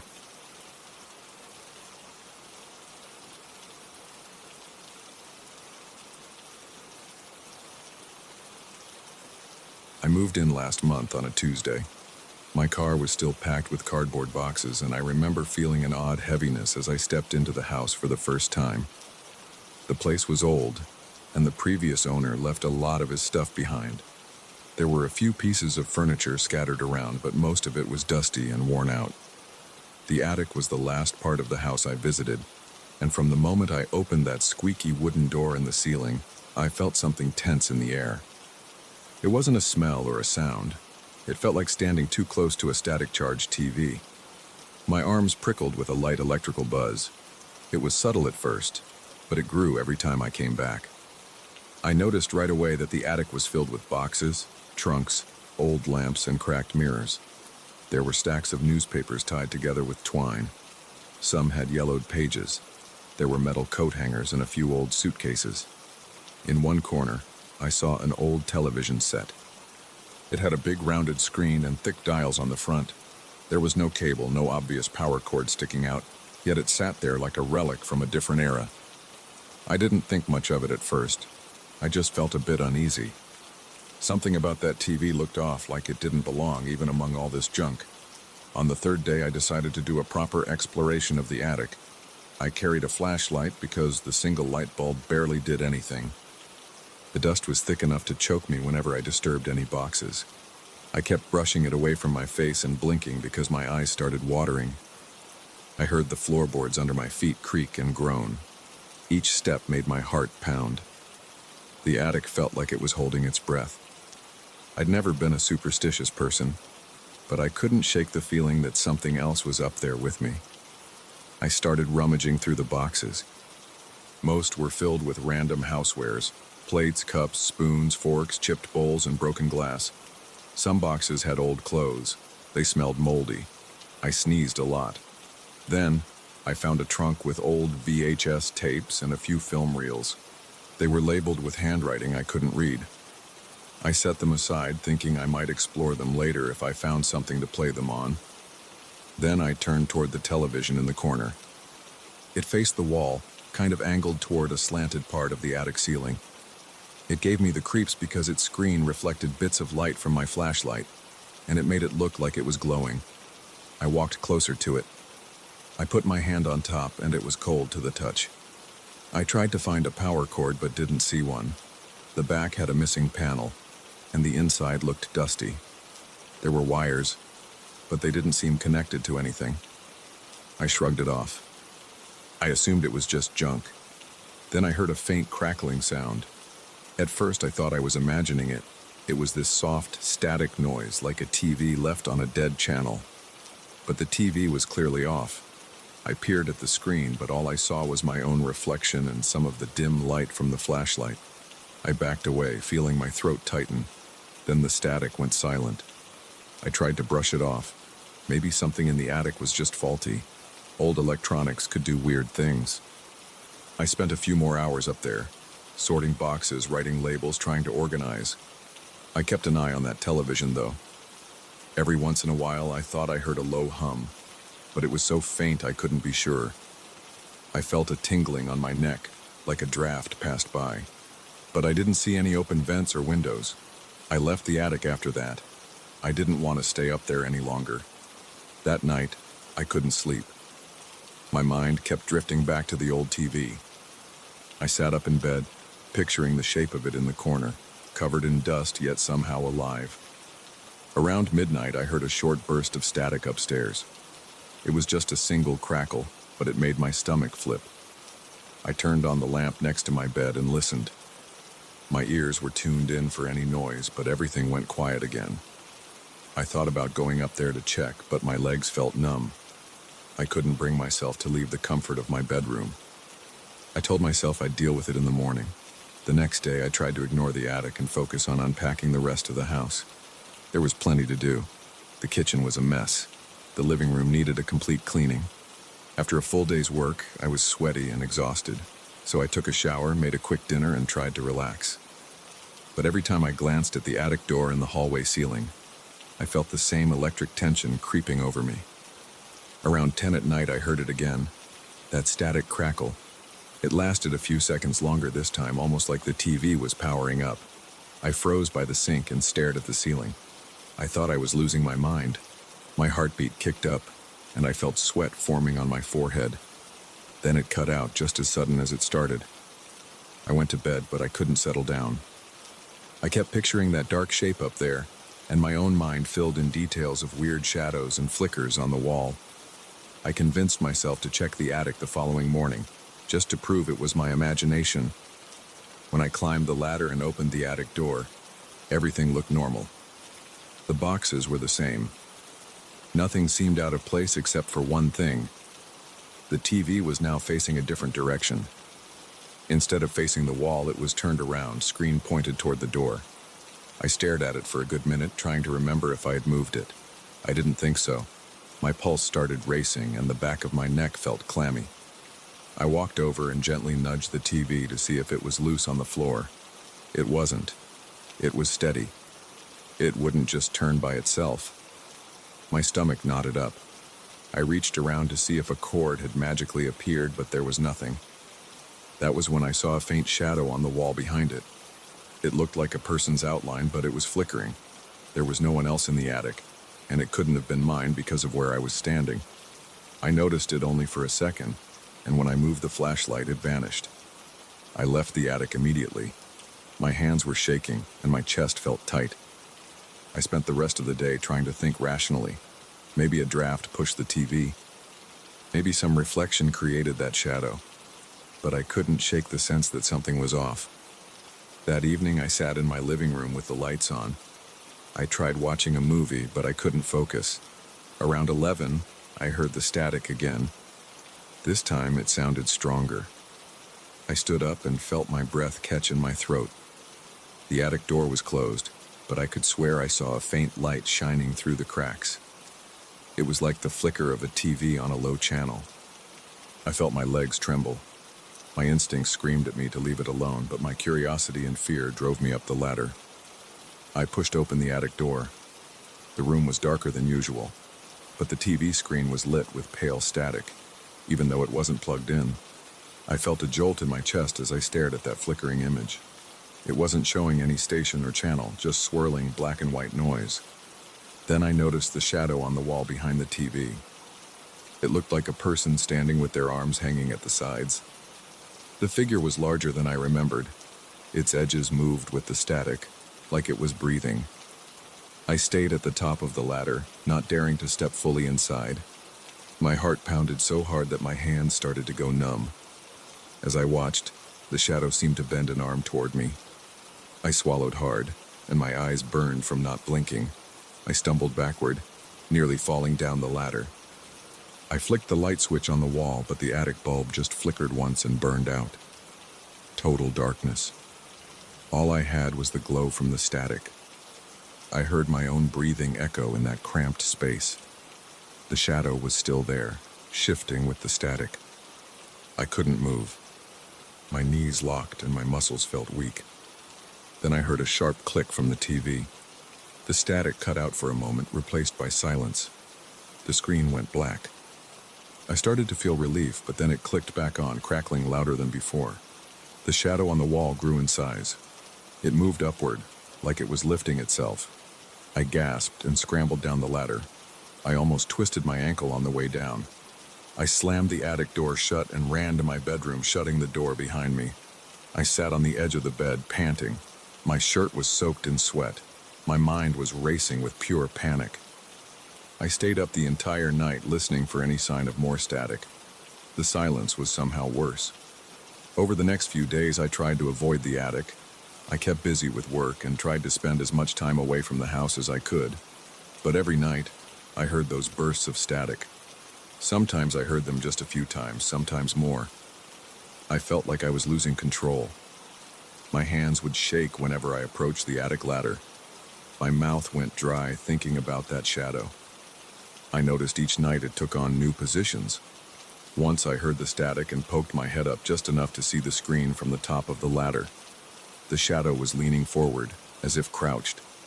Another time, it seemed to stretch across the wall, like it was reaching for the boxes. It was never in the same spot or shape twice. The worst part was the sense that if I looked at that TV too long, something would happen. The screen's static wasn't just random noise. Sometimes I saw shapes in it, like glimpses of buildings or old-fashioned rooms. It was never clear, always distorted. But every time I caught a hint of an image, I felt a tug in my stomach, like I was being pulled forward. My vision blurred. My head felt light. I had to snap my eyes away before I lost my sense of where I was. Each time that happened, I felt more drained. My appetite sank, and I started having trouble sleeping. One evening, I finally worked up the courage to get rid of the TV. I grabbed a big tarp from the garage and went upstairs. It was around 6 in the evening, still some sunlight outside, so the attic wasn't pitch black. The TV was there, silent, but I felt the usual tingling in the air. I spread the tarp on the floor, planning to wrap the TV and drag it out. As soon as I touched it, I heard a soft crackle from inside. My heart pounded. I lifted the TV a few inches and it felt heavier than it should have for such an old piece of equipment. It slipped out of my grip and the screen clattered against the floor. Suddenly the static popped on and I stumbled backward. I forced myself to grab it again, ignoring the static. My arms shook as I hauled it onto the tarp. The picture hissed and flickered. The shadow on the wall jumped and twitched. My neck felt hot, and a cold sweat ran down my spine. I pulled the tarp around the set, trying to cover the screen, but the static glow seeped through. When I turned to look at the wall, the shadow had grown larger. Its head shape was tilted, as if it was watching me. My heart hammered so hard I felt dizzy. I dragged the wrapped TV across the attic floor toward the ladder. Every inch was a fight. The TV felt stuck to the floor sometimes, like it didn't want to move. The static got louder with each pull. My ears rang and my eyes burned from the dust I kicked up. By the time I reached the ladder, I realized I couldn't carry it down alone. It was too heavy and awkward. I considered pushing it through the opening, but I was worried about damaging the ladder or getting stuck halfway. My arms trembled with exhaustion. I stared at the attic door and cursed under my breath. That was when the static suddenly went silent. I froze. I looked over at the tarp, and the TV was still. The shadow was gone from the wall. I took a few deep breaths, trying to calm down. My heart was pounding so loud I heard it in my ears. I realized it might be dangerous to force the TV down the ladder in this state, so I unwrapped it and set it back in a corner. I felt a surge of frustration that I couldn't remove it right then. I hated leaving it there, but I couldn't see an easy way to do it by myself. I ended up going downstairs, shutting the attic door and locking it with a small latch. It felt ridiculous to lock the door, but I needed any small sense of security I could get. That night I heard the static behind the attic door, but it was quieter. I still felt uneasy. I lay in bed staring at the ceiling, waiting for the next burst. My brain wouldn't shut off. My pulse stayed high. Every time I closed my eyes, I pictured that shadow changing positions, moving around the boxes, creeping across the walls. My mouth went dry whenever I thought about those flickers of old images on the screen. Sometimes, I convinced myself that if I went back up there and stared into the static, I might be pulled into whatever strange place was inside that swirling noise. I haven't looked into the TV screen for more than a few seconds at a time, and I intend to keep it that way. I'm still figuring out how to get rid of it safely. I might ask a friend to help me haul it out and take it to a dump. Until then, I keep that attic door locked. Some nights the static is loud, almost like it's calling me. Other nights it's just a faint hum. But I know it's there, and I know the shadow is there too. I can feel that same electric tension in the air whenever I walk under the attic. My skin prickles, and I feel short of breath. I have no idea where this thing came from or why it's messing with me. I only know that it's not just some broken TV. It's something else, and it wants me to look deeper into that screen. I'm doing everything I can to resist. Until I figure out how to remove it, I have to live with that unblinking, static-filled presence up there in the attic. And every night I wonder if the shadow has moved again.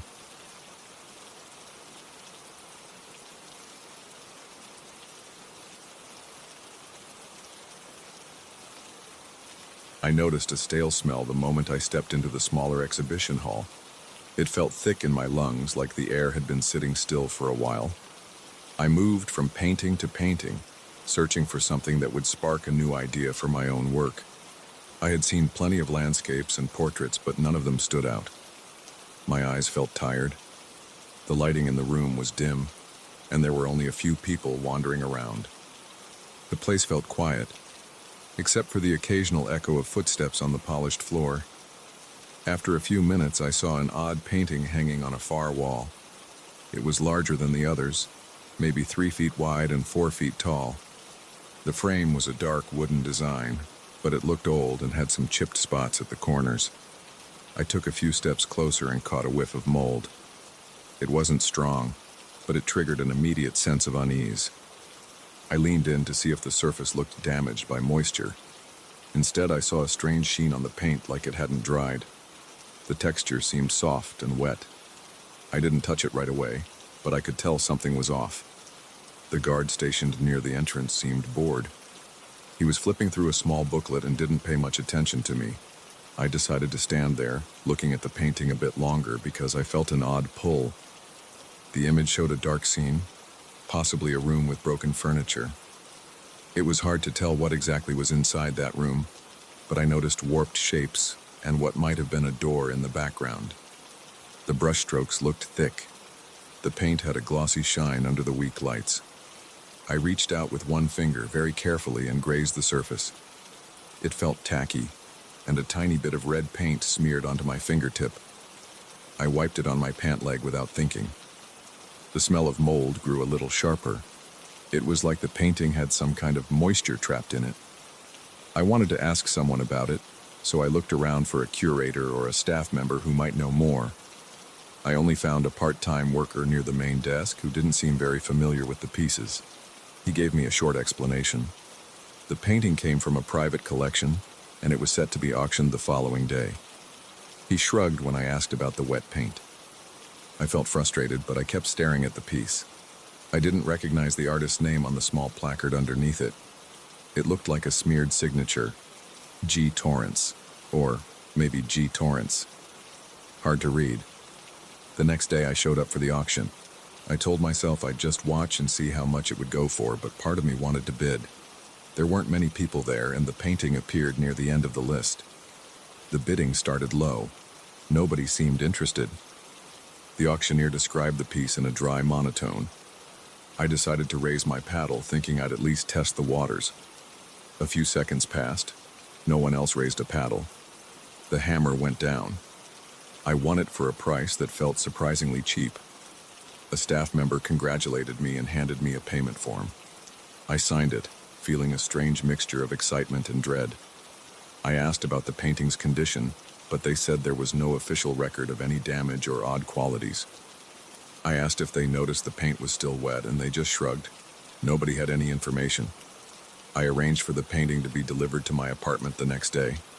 My place isn't very big, but I have a corner set up as a little atelier, with my easel and brushes and tubes of paint all over the place. I cleared a spot on the wall opposite my main work table. When the delivery guys brought the painting, I noticed the smell right away. They wrinkled their noses, and one of them said it smelled moldy, but they left it at that.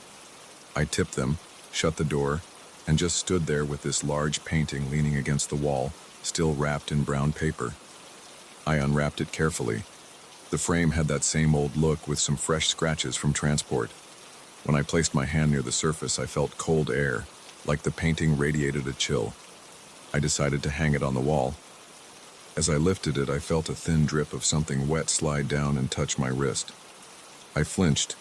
The liquid was cold, and it made me shiver. I pulled away, checked the back of the painting, and saw a small damp spot on the canvas. It felt slimy. I used a rag to wipe it off and then hung the painting. That night I woke up around 2 in the morning. I don't remember any dreams, but I sat up feeling uneasy. My heart was beating hard. My room was dark except for the faint glow of a streetlight through the curtains. I listened for any sounds. Nothing but a distant car outside. My atelier is right next to the bedroom, and I could smell something. It was the musty odor of the painting.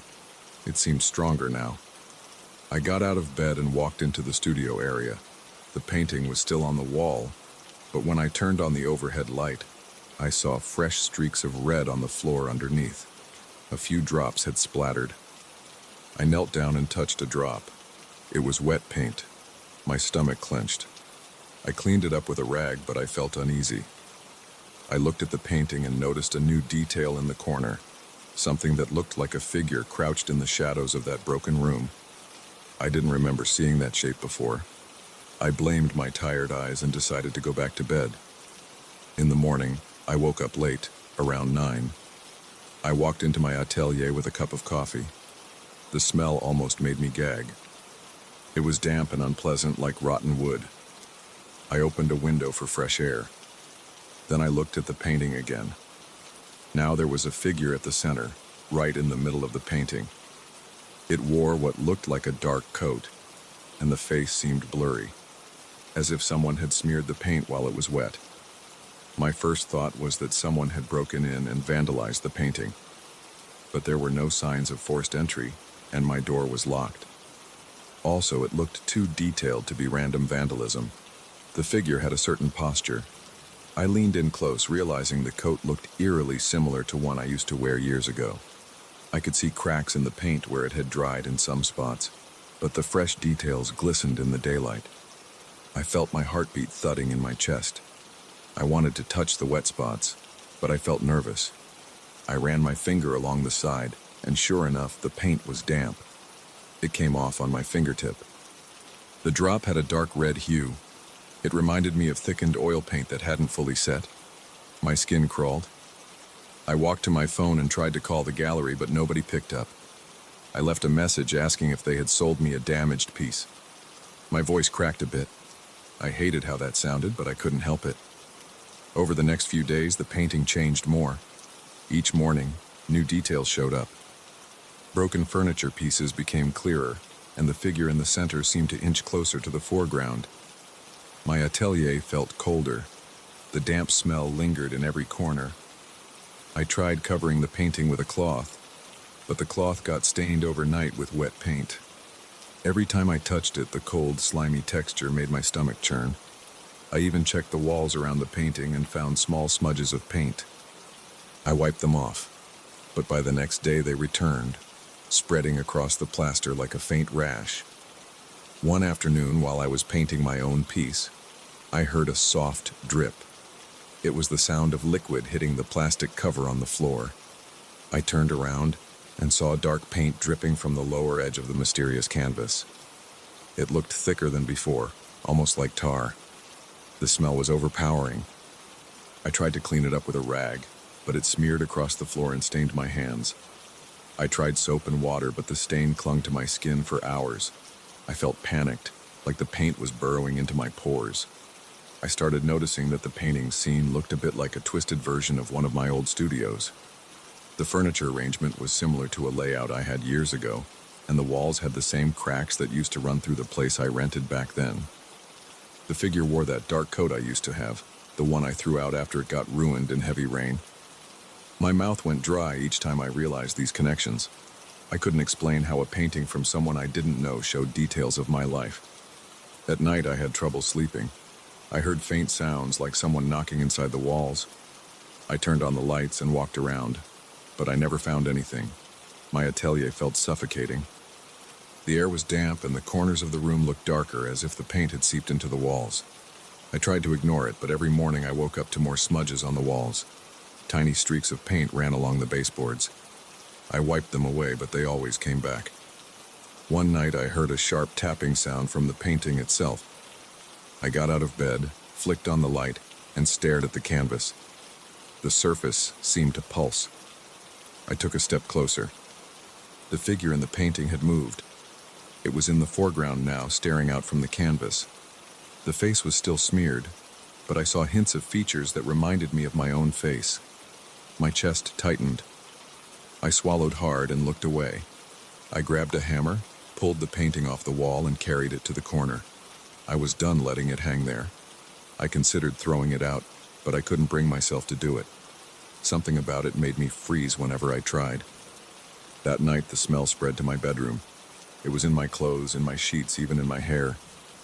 I took a shower, scrubbing my skin until it felt raw, but the odor lingered.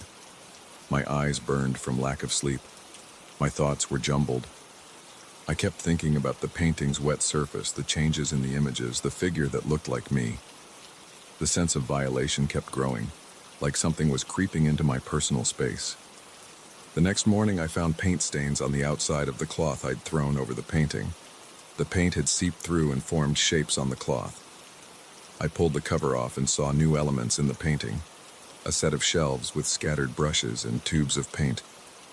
I recognized them as items from my current atelier. It felt like the painting was documenting my life, but in a warped, unsettling way. My throat felt tight, and I broke into a cold sweat. I tried contacting the auction house again. No answer. I emailed the museum.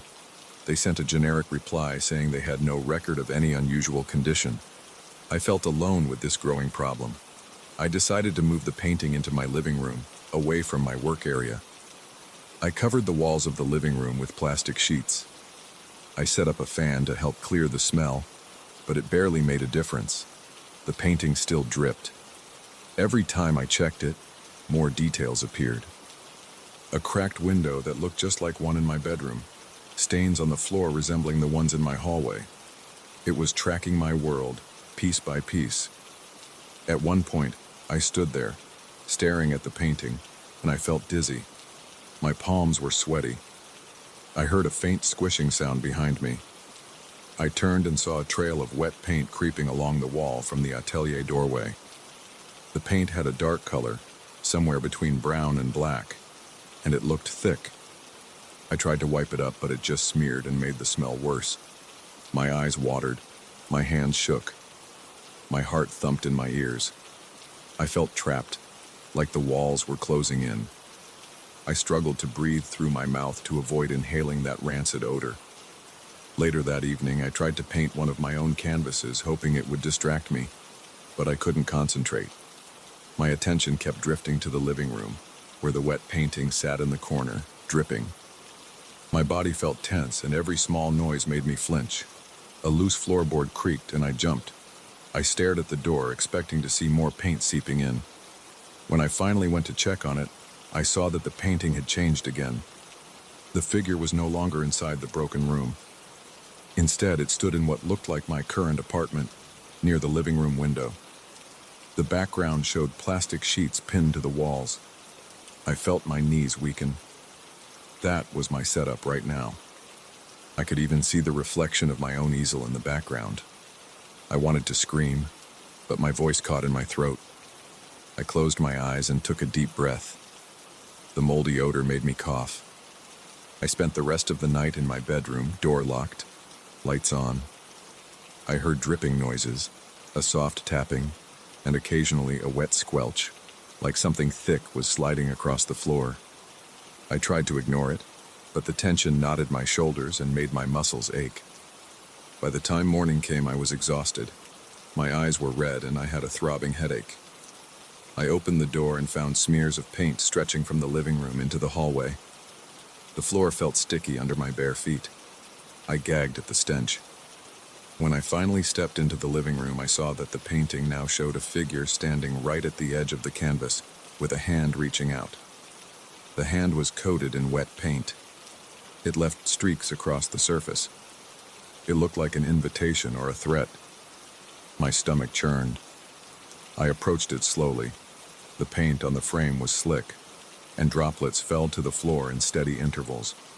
My breathing grew shallow. I was afraid to touch it, but I didn't know what else to do. I stood there trembling, my skin coated in a cold sweat. I could feel my heart hammering as I tried to figure out my next step. My apartment was cluttered with plastic sheets and stained rags. My eyes stung from the smell of mold and paint. I knew I couldn't live with this painting any longer. I had to get it out, or I had to leave. I felt like the walls were bending inward, closing me off from fresh air and sunlight. The painting seemed alive, an extension of something I couldn't understand. I took one last look at the figure's smeared face. It resembled me. I saw the shape of my jaw, the slope of my nose, and the coat I had long ago. My mind was a wreck. My nerves felt shredded. I had to escape that room. I dropped the rag on the floor, turned, and stumbled out into the hallway. I left the door open, letting the cold draft sweep through. I didn't know what I would do next, but I knew I couldn't stay there. My only thought was to find a place without that smell, without those dripping sounds, without that creeping paint that followed me everywhere. I left the painting behind for a moment, but I knew it wasn't over. I could still smell it on my clothes, and I could still feel the chill on my skin.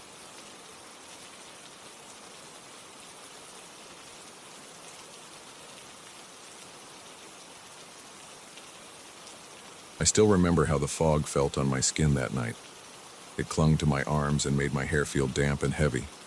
I was standing near the old fountain in the center of the square, trying to figure out which route would get me home the fastest. I had stayed out later than usual, hoping to avoid the weekend crowds in this tourist town. People come here all the time, searching for the older parts of the city with their hidden alleys and ghost stories. I never believed in any of that. But then I spotted the man in old-fashioned clothes. He was standing under a broken streetlight, looking around like he was lost. I noticed his suit right away because it looked like something from a vintage photograph. His jacket was dark, with wide lapels. His pants were slightly baggy. His shoes had a strange shine, like they were polished in a different way. I felt a slight chill, but I told myself it was just the weather. I walked closer to him, thinking maybe he was a reenactor or a performer who got separated from his group. He asked me for directions. His voice was soft but firm. He used words that felt out of place, like, "Excuse me, sir, I'm trying to find the corner of Raven Street and Marlborough Lane." The way he pronounced those street names sounded wrong. I live in the city. I know its main roads, its side alleys, and the place he was describing didn't exist on any map I'd ever seen. I told him I didn't recognize those names. He looked at me as though he didn't believe me. Then he pointed toward the east end of town, behind a row of tall buildings that used to be factories in the early 1900s. I felt uneasy. I tried to stay polite, so I said something like, "I can walk you part of the way if you want." He nodded once. We started walking together. The fog was thick, making the streetlights look dim. I heard the sound of dripping water from gutters. My shoes splashed a bit in the puddles. I glanced at the man's feet. He stepped in the same puddles but left no trace of moisture when he moved on. I thought maybe I was seeing it wrong because of the fog, but I looked again and there was nothing. No splatter, no shiny spot on the concrete where his foot should have left water. That made me feel a knot in my stomach. He walked in a straight line, keeping pace with me. I couldn't hear his footsteps. The only sounds I caught were my own breathing and the low buzz of a neon sign in a store window. I tried to make small talk, asking if he was visiting. He said he'd been around for a short time but needed to head home soon. I asked where he was staying, but he didn't give me a direct answer. He just said, "I need to reach that intersection before the hour is up." I checked my phone for the time. It was close to midnight. The battery was low, and the screen flickered for a second. I got a brief chill in my arms. As we continued, I noticed the storefronts looked older. The signs were weathered in a way I hadn't seen before. One store I passed every week looked like it had changed overnight. The letters on the sign were in an older font, and the paint was peeling. I tried to ignore it. I told myself the fog can make things look different, but my heart was racing. My palms felt sweaty. I tried not to make it obvious. We reached a narrow street that ended in a tall gate. It was locked. That gate had always been open before. People used that alley as a shortcut to the main square. Now it looked like it hadn't been used in years. Rust and chains covered the latch. The man stared at it for a moment. Then he turned to me without blinking. His eyes looked too clear, like water reflecting moonlight. I stepped back. I felt a sudden urge to leave. He said, "It's closed now." His voice sounded distant. I nodded but said nothing. I decided I'd better take a different route and point him in the direction of the old industrial area, hoping to get away from him. I turned around for a second, and when I glanced back, he was already behind me, standing too close. I felt his breath on my neck, though it wasn't warm. I almost jumped. He said nothing. I forced a cough and walked on. For the next few blocks, I sensed him near me, but I couldn't see him each time I turned my head. I felt tension in my shoulders. My neck felt stiff. My heart was beating faster than normal. I kept telling myself this was ridiculous, but I couldn't shake the feeling that something was wrong. I turned onto the main street, hoping to see some late-night drivers or a security guard. The street was empty. The fog made the streetlights glow orange, giving everything a dull haze. When I reached my apartment, I fumbled with my keys. I looked around and didn't see him. I let out a shaky breath and rushed inside. The walls felt cold and the lights flickered for a second. I locked the door behind me. My heart was pounding. I went straight to my desk and tried to look up Raven Street and Marlborough Lane on my laptop. Nothing came up except an old reference in a local history forum. It mentioned a defunct neighborhood that existed decades ago, back when the city was just starting to build factories. The post was incomplete and had no pictures, just rumors about an abandoned district with a strange reputation. One user mentioned a lost tourist who appeared on foggy nights, asking for directions to that place. I read every word, feeling my chest tighten. I looked for more clues but found only vague posts about sightings of a man in outdated clothes. I didn't sleep much that night. The next morning, I felt tired and restless. I went out to a local archive in the older side of town. It's a small building that keeps records, newspapers, and documents from the city's past. Inside, the light was fluorescent and the smell was like damp paper. I asked the clerk if they had any references to that old neighborhood. The clerk gave me a skeptical look but showed me a box of files from early city planning. I flipped through them and found a short note about a street named Raven. It was part of a development that got shut down because of financial issues. There was nothing about Marlborough Lane. I kept digging and I found a newspaper clipping from around that time. It mentioned an unusual disappearance. A visitor from out of town had vanished, leaving his belongings behind in a local inn. No official resolution was ever recorded. After that, the references stopped. I felt a cold sweat on my forehead. My hands trembled a bit. I thought about the man's polished shoes and how he asked for directions. I felt a growing sense of dread. I hurried out of the archive and stepped into the daylight. People passed by me, talking and looking at their phones. Cars rolled by at normal speeds. But I still felt jumpy. I kept expecting to see him standing across the street or leaning against a lamppost. Later, I went back home, made some coffee, and tried to calm down. That night, I stayed in. I closed the blinds. I watched some TV with the volume low, but I couldn't relax. I felt like I was being watched. Around midnight, I looked out the window. The fog was back, thicker than ever. Street lights looked weak. I stared at the building across from mine. There was a shadow on the sidewalk. It looked tall and still. My heart pounded. I stepped away from the window, afraid to keep looking. The next morning, I decided to walk around during the day. Maybe if I saw the normal city in sunlight, I'd convince myself it was all just an overreaction. The air was clear. No fog. People walked around with cameras taking pictures of historic sites. I felt a bit better. I strolled into a local bookstore that specialized in regional legends. The shelves were packed with paperbacks about ghosts, haunted mansions, and strange events. The store owner noticed me looking at one shelf and he asked if I needed help. I told him I was curious about any stories involving a wandering tourist from another time. He raised an eyebrow. Then he pulled out a worn booklet from behind the counter. It didn't have a proper cover. It looked homemade. He said it contained collected accounts from various witnesses who claimed they encountered a mysterious traveler at night. The pages described sightings that matched my experience: an old-style suit, polite speech, an odd request for directions to places that no longer existed. I read about how some people felt like reality shifted around them when he was near. Buildings looked different.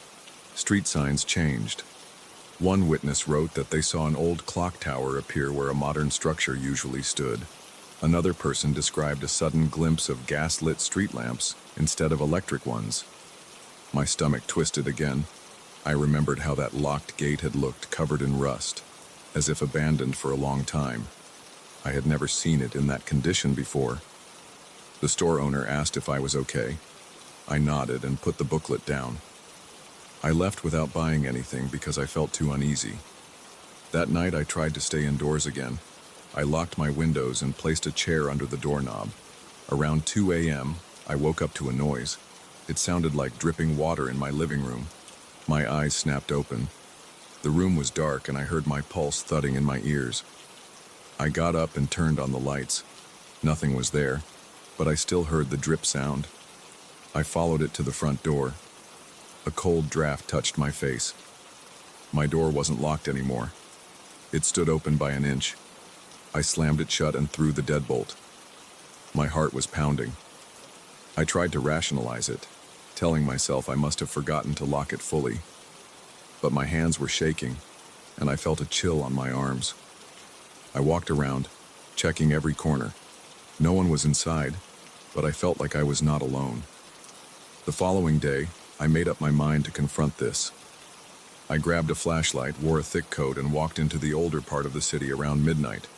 The fog rolled in again, soft and thick, muffling the sounds of cars and footsteps. I moved slowly, checking side alleys. The streetlights buzzed and my breath felt heavy. Then I saw him. He was at the end of a narrow street standing near a crumbling wall. I stepped closer, keeping the flashlight pointed at the ground in front of me. My footsteps echoed. He stared at me with those clear eyes, unblinking. He told me in a calm voice that he still needed directions. He asked again for Raven Street and Marlborough Lane. I told him I didn't have an answer, but I asked him what time he thought it was. He pulled out a watch. The casing looked tarnished. He said it was nearly midnight, but I looked at my phone and it was almost 1 a.m. I felt the tension in my chest. He held the watch up so I could see. The second hand wasn't moving like normal. It clicked back and forth in a short loop. I turned around and I saw the buildings flicker. For a second, it looked like I was standing on an older street. The signs changed to older designs. The windows were shuttered and I heard distant horse hooves on cobblestones. I shook my head. I felt nauseous. My flashlight dimmed, and when I looked back, the man was closer. I stepped back, pointing the flashlight at him. The beam flickered. I tried to speak, but my throat felt dry. He reached out his hand as if inviting me to join him. I felt panic tighten my chest. I backed away. He moved closer, silent. I pointed the flashlight at his face, but the light didn't seem to hit him the same way it would hit a normal person. His eyes didn't reflect the light. They stayed dull. I turned and started running. I heard my own footsteps and the pounding of my heart. The fog thickened, and I lost my sense of direction. The houses around me shifted in appearance. Some looked modern, others looked decayed and abandoned. Every few steps I saw him out of the corner of my eye. He was always just in my peripheral vision, always the same distance away. I gasped for air, my mouth dry, my legs shaking. I kept moving until I stumbled onto the main street. A single car passed by, headlights glaring through the fog. I blinked and looked around. The architecture was back to normal. There was no sign of him. I stood there for a moment, hunched over, trying to catch my breath. My knees felt weak. I finally made it home. I locked my door carefully, checked it 3 times, and drank some water. My hands were still shaking. I realized this wasn't over. The next day I tried to act normal. I even went out to buy groceries.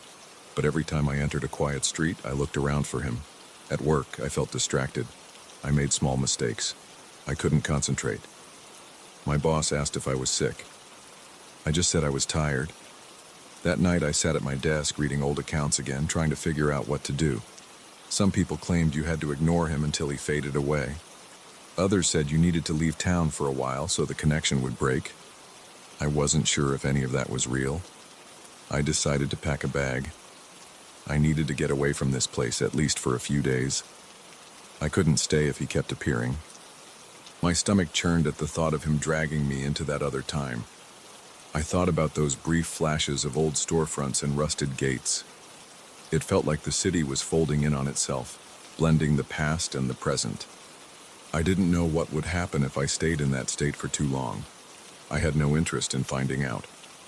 Right now, I'm zipping up my bag. It's almost midnight, and the fog is here again. I hear a faint tap on my window. I turn off the lights and I sit still, holding my breath. I can't see him from where I am, but I feel him nearby. My chest feels tight, and my heart is racing. I wipe sweat from my forehead with the back of my hand. I'm leaving in the morning. I'm driving as far as I can. I'll stay with a friend in another city. Maybe after some time passes, I'll come back. Or maybe I won't. Either way, I'm not letting him drag me into his world. Not tonight. Not ever. I'm going to leave this place and hope the fog doesn't follow me. If it does, I don't know what else I can do. But I'll try anything to keep myself in my own time, in my own reality. That's all I can do right now.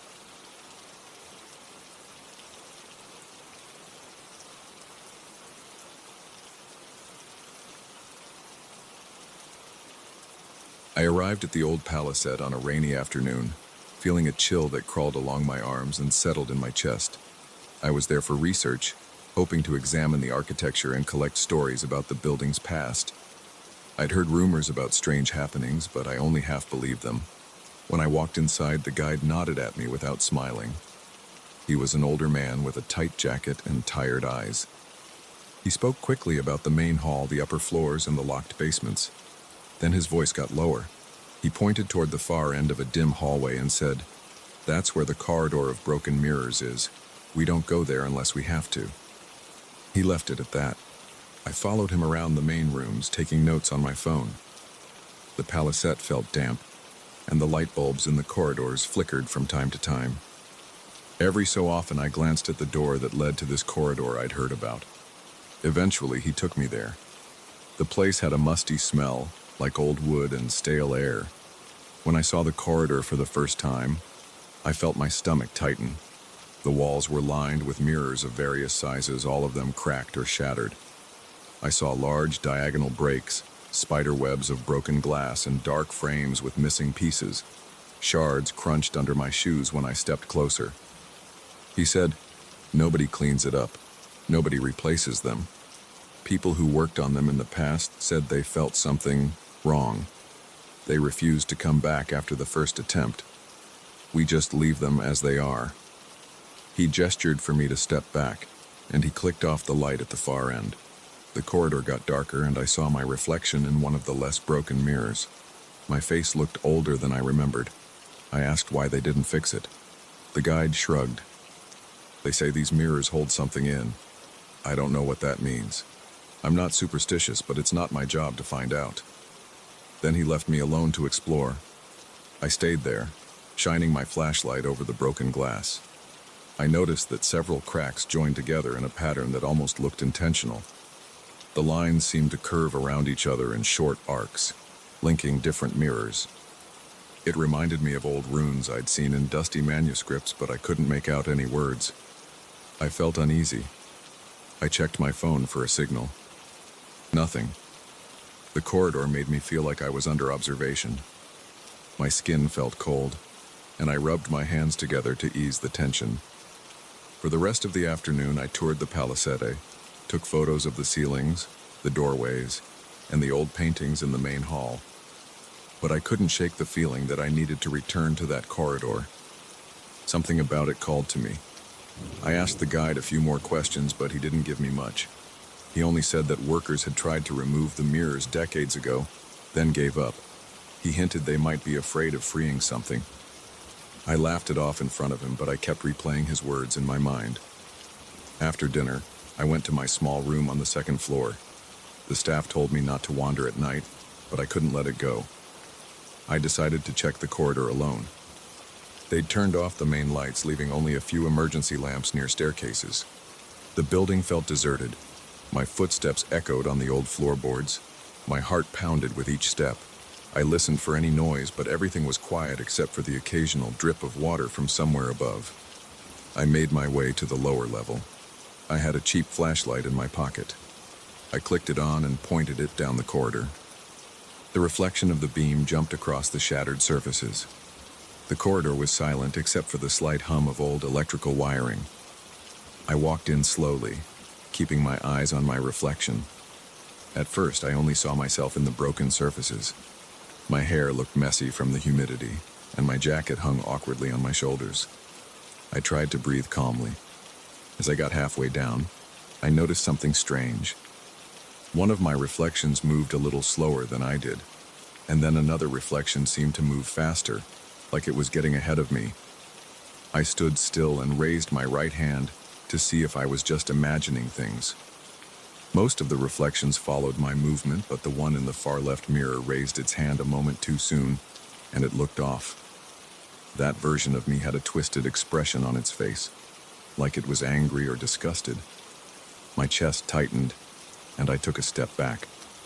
I heard a soft scraping sound. I aimed my flashlight along the floor. I saw that some loose shards were shifting slightly. The corridor had no draft, so I couldn't figure out why they were moving. My pulse hammered in my ears. I glanced at the row of mirrors again. A few of my reflections had normal expressions, but some didn't match.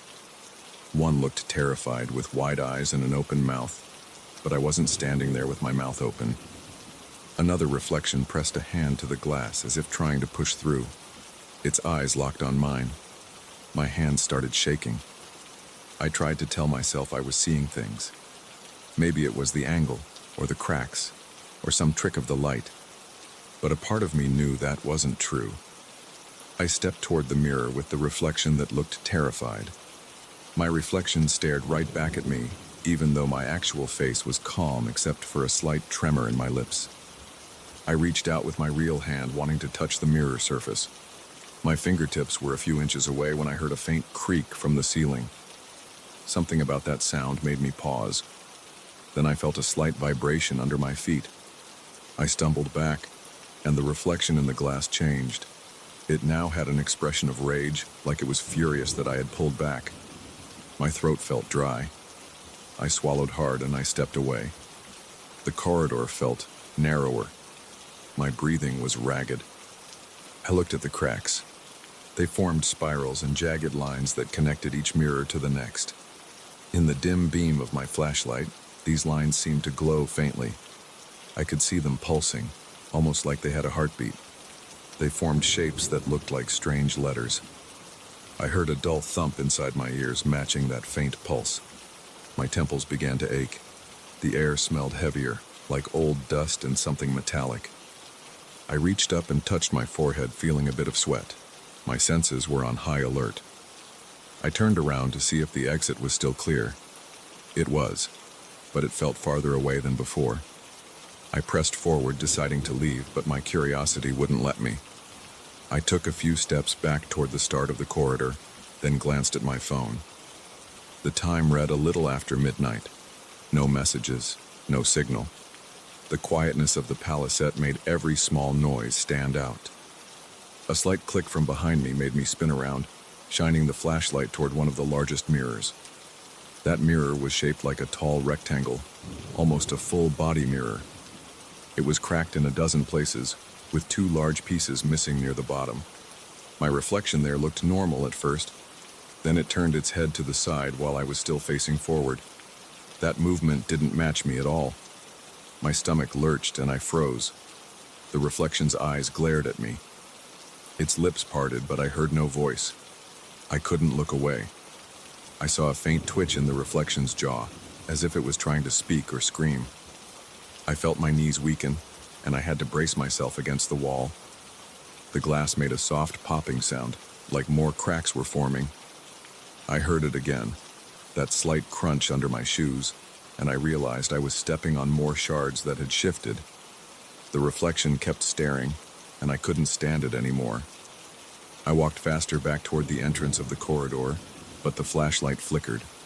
The corridor plunged into near darkness. In that moment, I felt a cold gust of air brush past my neck, but I couldn't tell where it came from. My heart pounded. I tried to shake the flashlight to get it working again.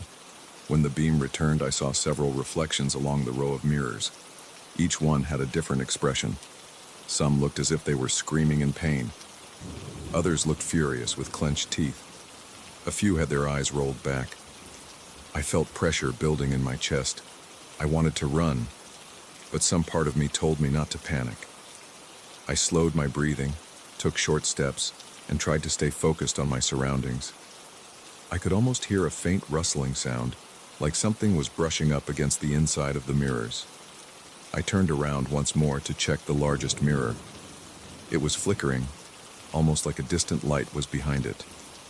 I walked closer, my feet unsteady. As I got near, I saw that the cracks formed a symbol in the center of the glass. It looked like two intersecting circles with a line across them. The line pulsed with a dull red glow. I thought maybe my eyes were playing tricks, but it felt real. I reached out to touch the surface. My fingertip brushed one of the cracks, and I felt a slight sting, like a static shock. I jerked my hand back and saw a small red mark on my skin. That was enough for me. I stepped away and started walking quickly toward the exit, but the corridor felt too long. I counted the mirrors as I passed.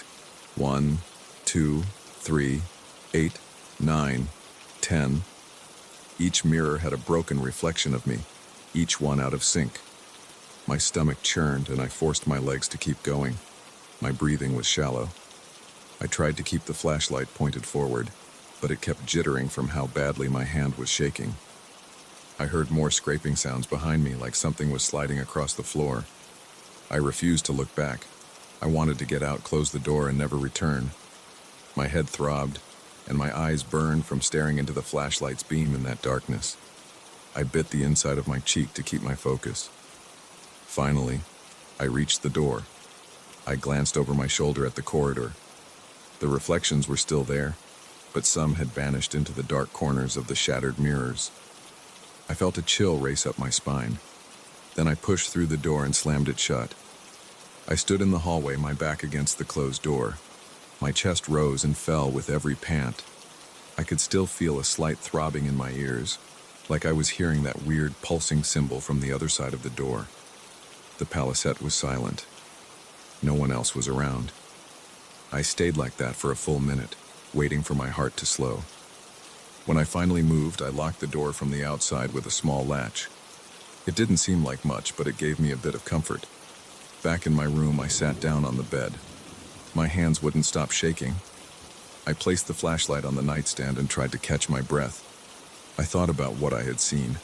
Reflections that didn't match my movements, faces contorted in rage or terror, cracks glowing with some strange energy.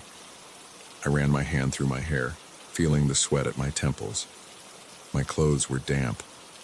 I stared at the wall, noticing that my vision was still a little blurry at the edges. I didn't think I could sleep, but exhaustion pulled at me.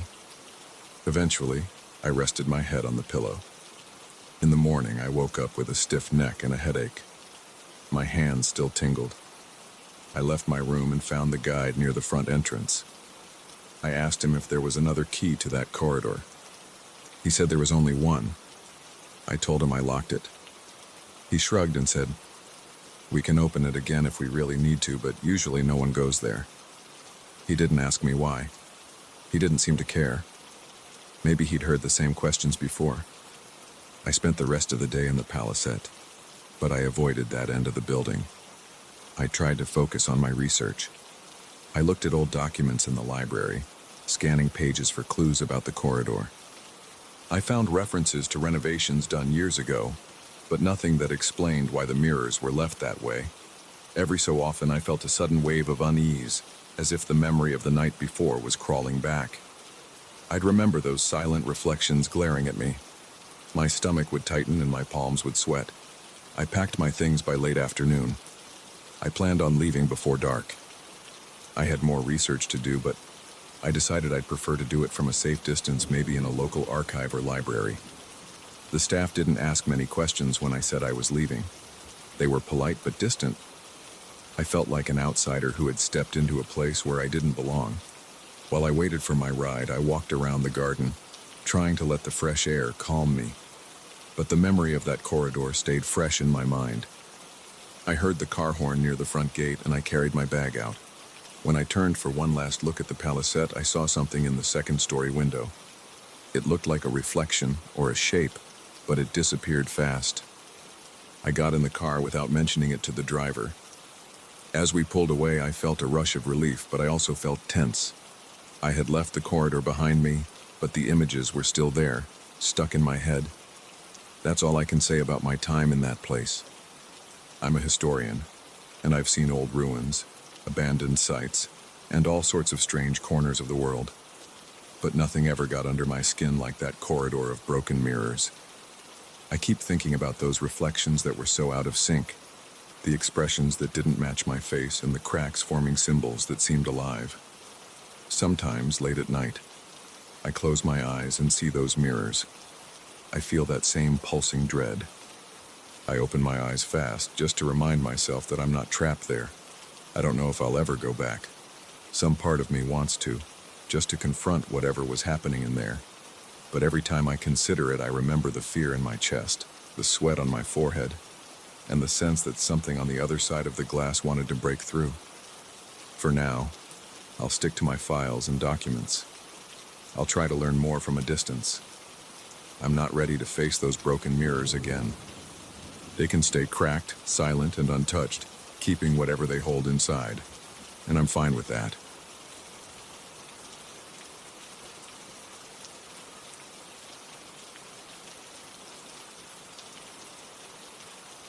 woke up that morning with a tight feeling in my chest, like my lungs were already preparing for the thin air up there. My gear was laid out next to me in the tent. I couldn't see much through the heavy fog outside, but I felt restless. I had planned this trip for months, and I wasn't about to turn back because of a little mist. I was at the base of one of the least explored mountains in the region. People said it was haunted, or that it hid something nobody understood. I wasn't sure if I believed any of that, but I liked the idea of being the only one fool enough to try. I packed my things quickly. The temperature was low, and my gloves felt stiff as I pulled them on. My breath came out in short puffs. I drank some water, forced down an energy bar, and started climbing around dawn. The slopes were steep, but I moved with caution. The fog clung to everything, and I could barely see a few feet ahead. Every few steps I tested my footing, made sure my boots had a good grip, and then pushed myself higher. The air got thinner, and my lungs burned a bit more with each hour. At one point, I stopped and looked down. The drop was huge, and my heartbeat grew faster. I reminded myself to stay calm and keep going. My arms shook a little from the cold, and my throat felt dry. I looked at the rope coiled around my shoulders. I had my ice axe, my spikes, and a small pack with some supplies. The plan was to reach the top before nightfall. I didn't want to risk an unplanned overnight stay on a mountain that was famous for sudden storms and heavy mist. By midday, the clouds thickened. The sky turned dark, even though it wasn't late afternoon yet. The wind picked up, and I struggled to keep my balance. The snow whipped across my face. My goggles fogged up, so I wiped them with my sleeve. I pushed on, feeling the sting in my cheeks. The slope got icier, and my boots slipped a few times, but I managed to hold on. I kept hearing a faint rumble like distant thunder. Then, without warning, a blizzard slammed into the mountainside. The wind howled, and I couldn't see anything around me. I crawled behind a large boulder for some shelter. The cold bit through my jacket. My teeth chattered, and my face went numb. I stayed like that for what felt like an hour, maybe more. When the wind finally died down a little, I realized I had to find a better place to hide. I looked up and saw a shape in the distance. It looked like a small structure at the top of a ridge. I remembered the rumors about a cabin. People talked about a cabin near the summit that never froze. That sounded like a myth, but I had nothing to lose. I headed in that direction, taking slow, careful steps. As I got closer, the blizzard eased off, like the storm was pulling back. That was strange, but I was too cold to care about explanations. The structure came into view. It was a cabin, made of dark wood, with a steep roof. Snow piled around the sides, but it didn't seem to stick to the walls. There was a single door, no smoke coming from anywhere. The windows looked intact, but it was hard to see inside. I reached the door, gave it a gentle push, and it opened without resistance. I stepped in, and a rush of warmth hit me. It felt like a strong heater was running. I shut the door behind me and leaned against it, letting the heat soak into my numb hands. My jacket started to drip meltwater onto the floor. I saw a fireplace, but there were no logs inside. The walls themselves gave off heat. My first thought was that maybe there was some kind of generator, but I didn't hear any machinery. The inside looked well kept.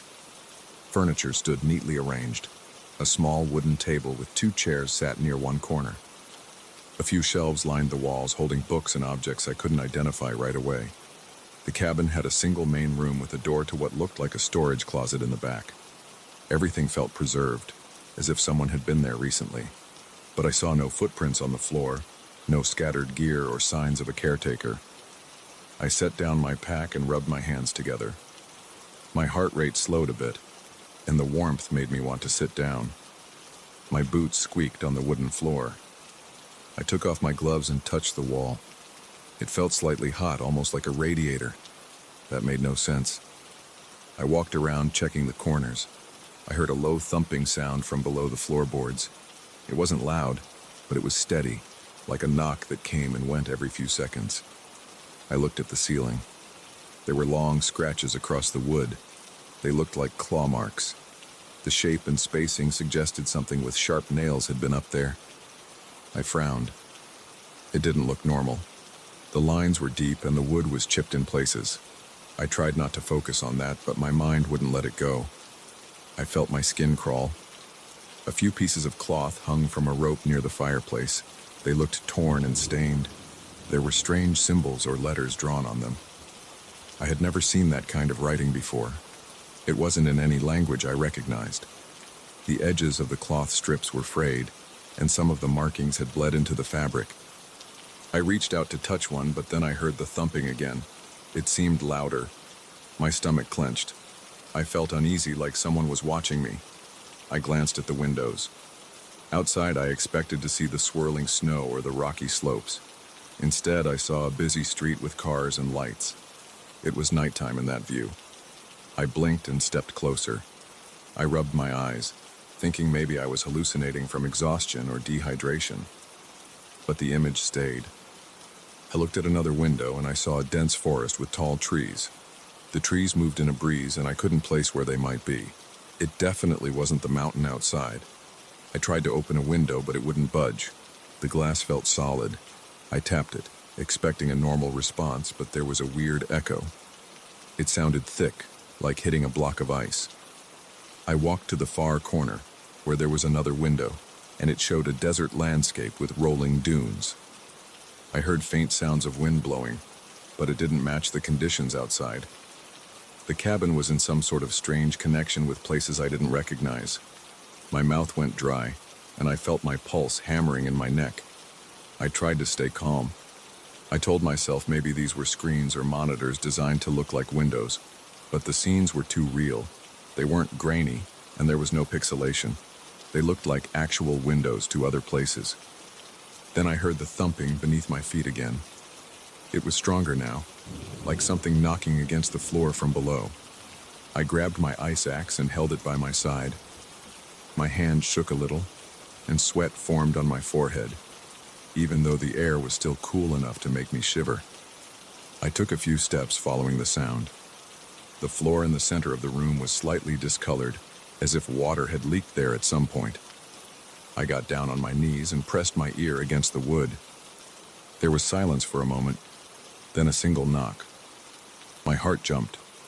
I stood up fast, nearly losing my balance. I decided to check the storage closet. I reached for the doorknob, and the wood felt warm under my fingers. I opened it.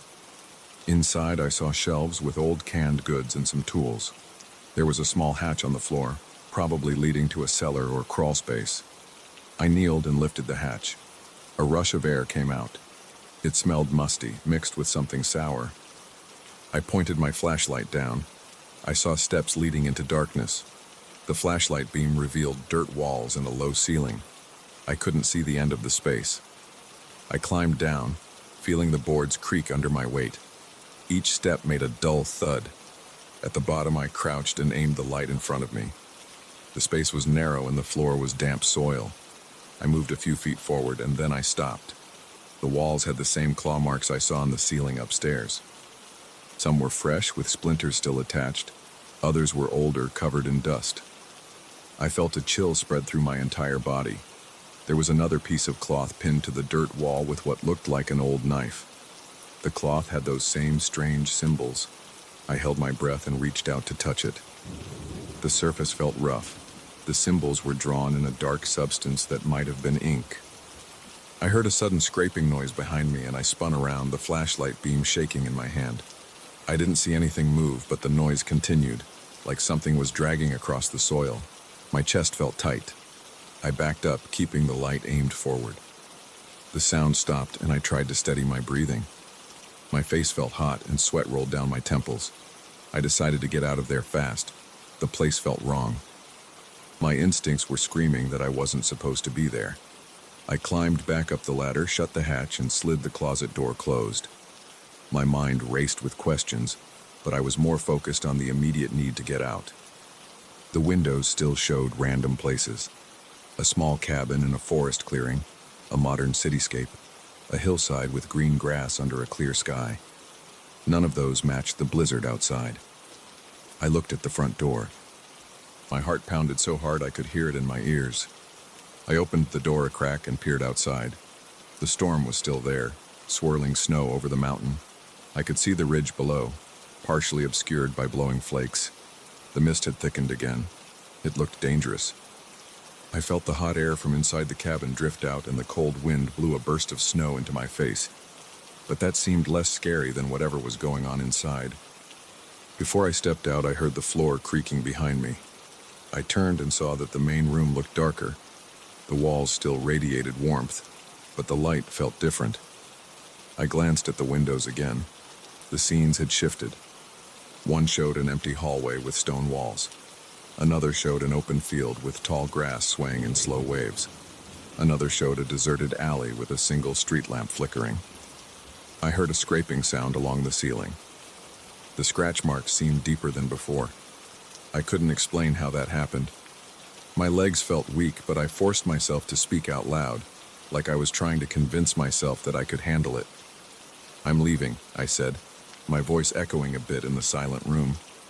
I didn't wait for a response. I knew nothing there would answer me with words. The pounding under the floor started up again, louder. I felt each knock vibrate through the boards. The doorknob felt cold in my hand, even though the rest of the cabin was warm. I took one last look at the interior. The shelves, the torn cloths, the scratched ceiling. The air inside felt thick, like stepping into a room that had never been opened. My throat felt constricted. I could hear my own breathing, rapid and shallow. I backed out slowly, not wanting to turn my back on the room. Then I pulled the door shut behind me. Outside, the cold stung my face and snow whipped around my legs. I stumbled a few feet away from the cabin, fighting the wind. I looked back. The building stood there, dark and silent, but still somehow giving off that faint glow. Snow didn't stick to the walls. Ice melted around the foundation. A circle of clear ground extended a few feet from each wall. I realized it might be more than just a warm cabin. It might be something else, something I didn't understand. I knew I had to descend the mountain, but the visibility was bad. I decided to move lower to find a safer spot. My limbs shook, not just from the cold, but from the tension I felt in every muscle. My pack felt heavier than before, even though nothing had changed in its contents. My mind kept flashing back to those windows. The idea of a cabin that looks out onto different places still makes my head spin. I found a small outcrop where I could take shelter. I hid there for a couple of hours while the storm calmed down. I kept glancing up at the ridge. Sometimes I swore I could see a faint glow from that direction, but it might have been my imagination. Eventually, I decided it was safe enough to keep climbing down. The snow had eased a bit, and I could see the rocky path below. The entire time I was descending, I felt like something was following me. I couldn't shake the feeling. Every shift of snow or crack of ice made me jump. My heart pounded, and I kept telling myself to focus on my steps. I could picture the scratched ceiling, the torn fabrics, and the insane windows that looked out on strange places, and those steady knocks beneath the floor. When I got to the base, I set up camp in a spot that felt secure. I didn't sleep much. Every time I closed my eyes, I saw that cabin in my mind. I kept seeing those unknown symbols on the cloth. My heart would race, and I'd sit up, breathing hard, trying to remind myself that I was outside again. The temperature felt normal down there. The snow was just snow, and the rocks were just rocks. But my brain kept drifting back to what I'd seen. I had gone to that mountain expecting a challenge. I found something else entirely. I don't know who built that cabin or why it never freezes or how those windows worked. I'm just glad I got out of there. I still feel uneasy when I think about it. There's a part of me that wants to return one day and see if I imagined the whole thing. But another part of me knows I didn't imagine anything. I felt the heat from those walls. I heard the pounding under the floor. I saw the scratch marks and the strange fabrics. I saw windows that opened to places that didn't match the mountain. Something is going on up there, and I wasn't prepared for it. I managed to leave the mountain with most of my gear. I never told the local guides exactly what I saw. I just said I ran into a storm and decided to turn back. They joked that I must have gotten spooked by some old legend. I never argued with them. It's easier to let them believe I chickened out. The truth is too weird to explain. Even now, I feel a knot in my stomach, remembering the warmth of those walls and those faint knocks that kept echoing in that silent cabin. I haven't climbed that peak again. I don't think I ever will.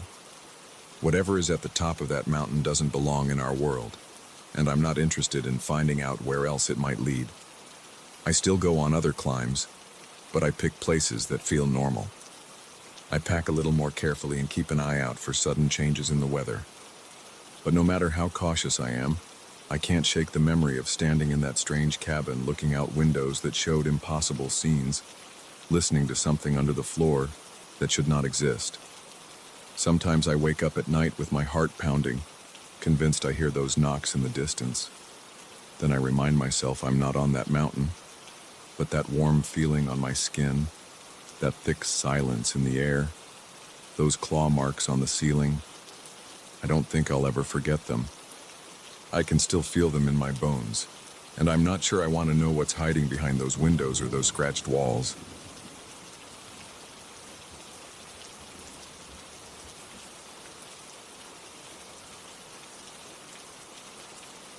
I pushed open the crooked gate at my uncle's old farm and walked through the tall grass.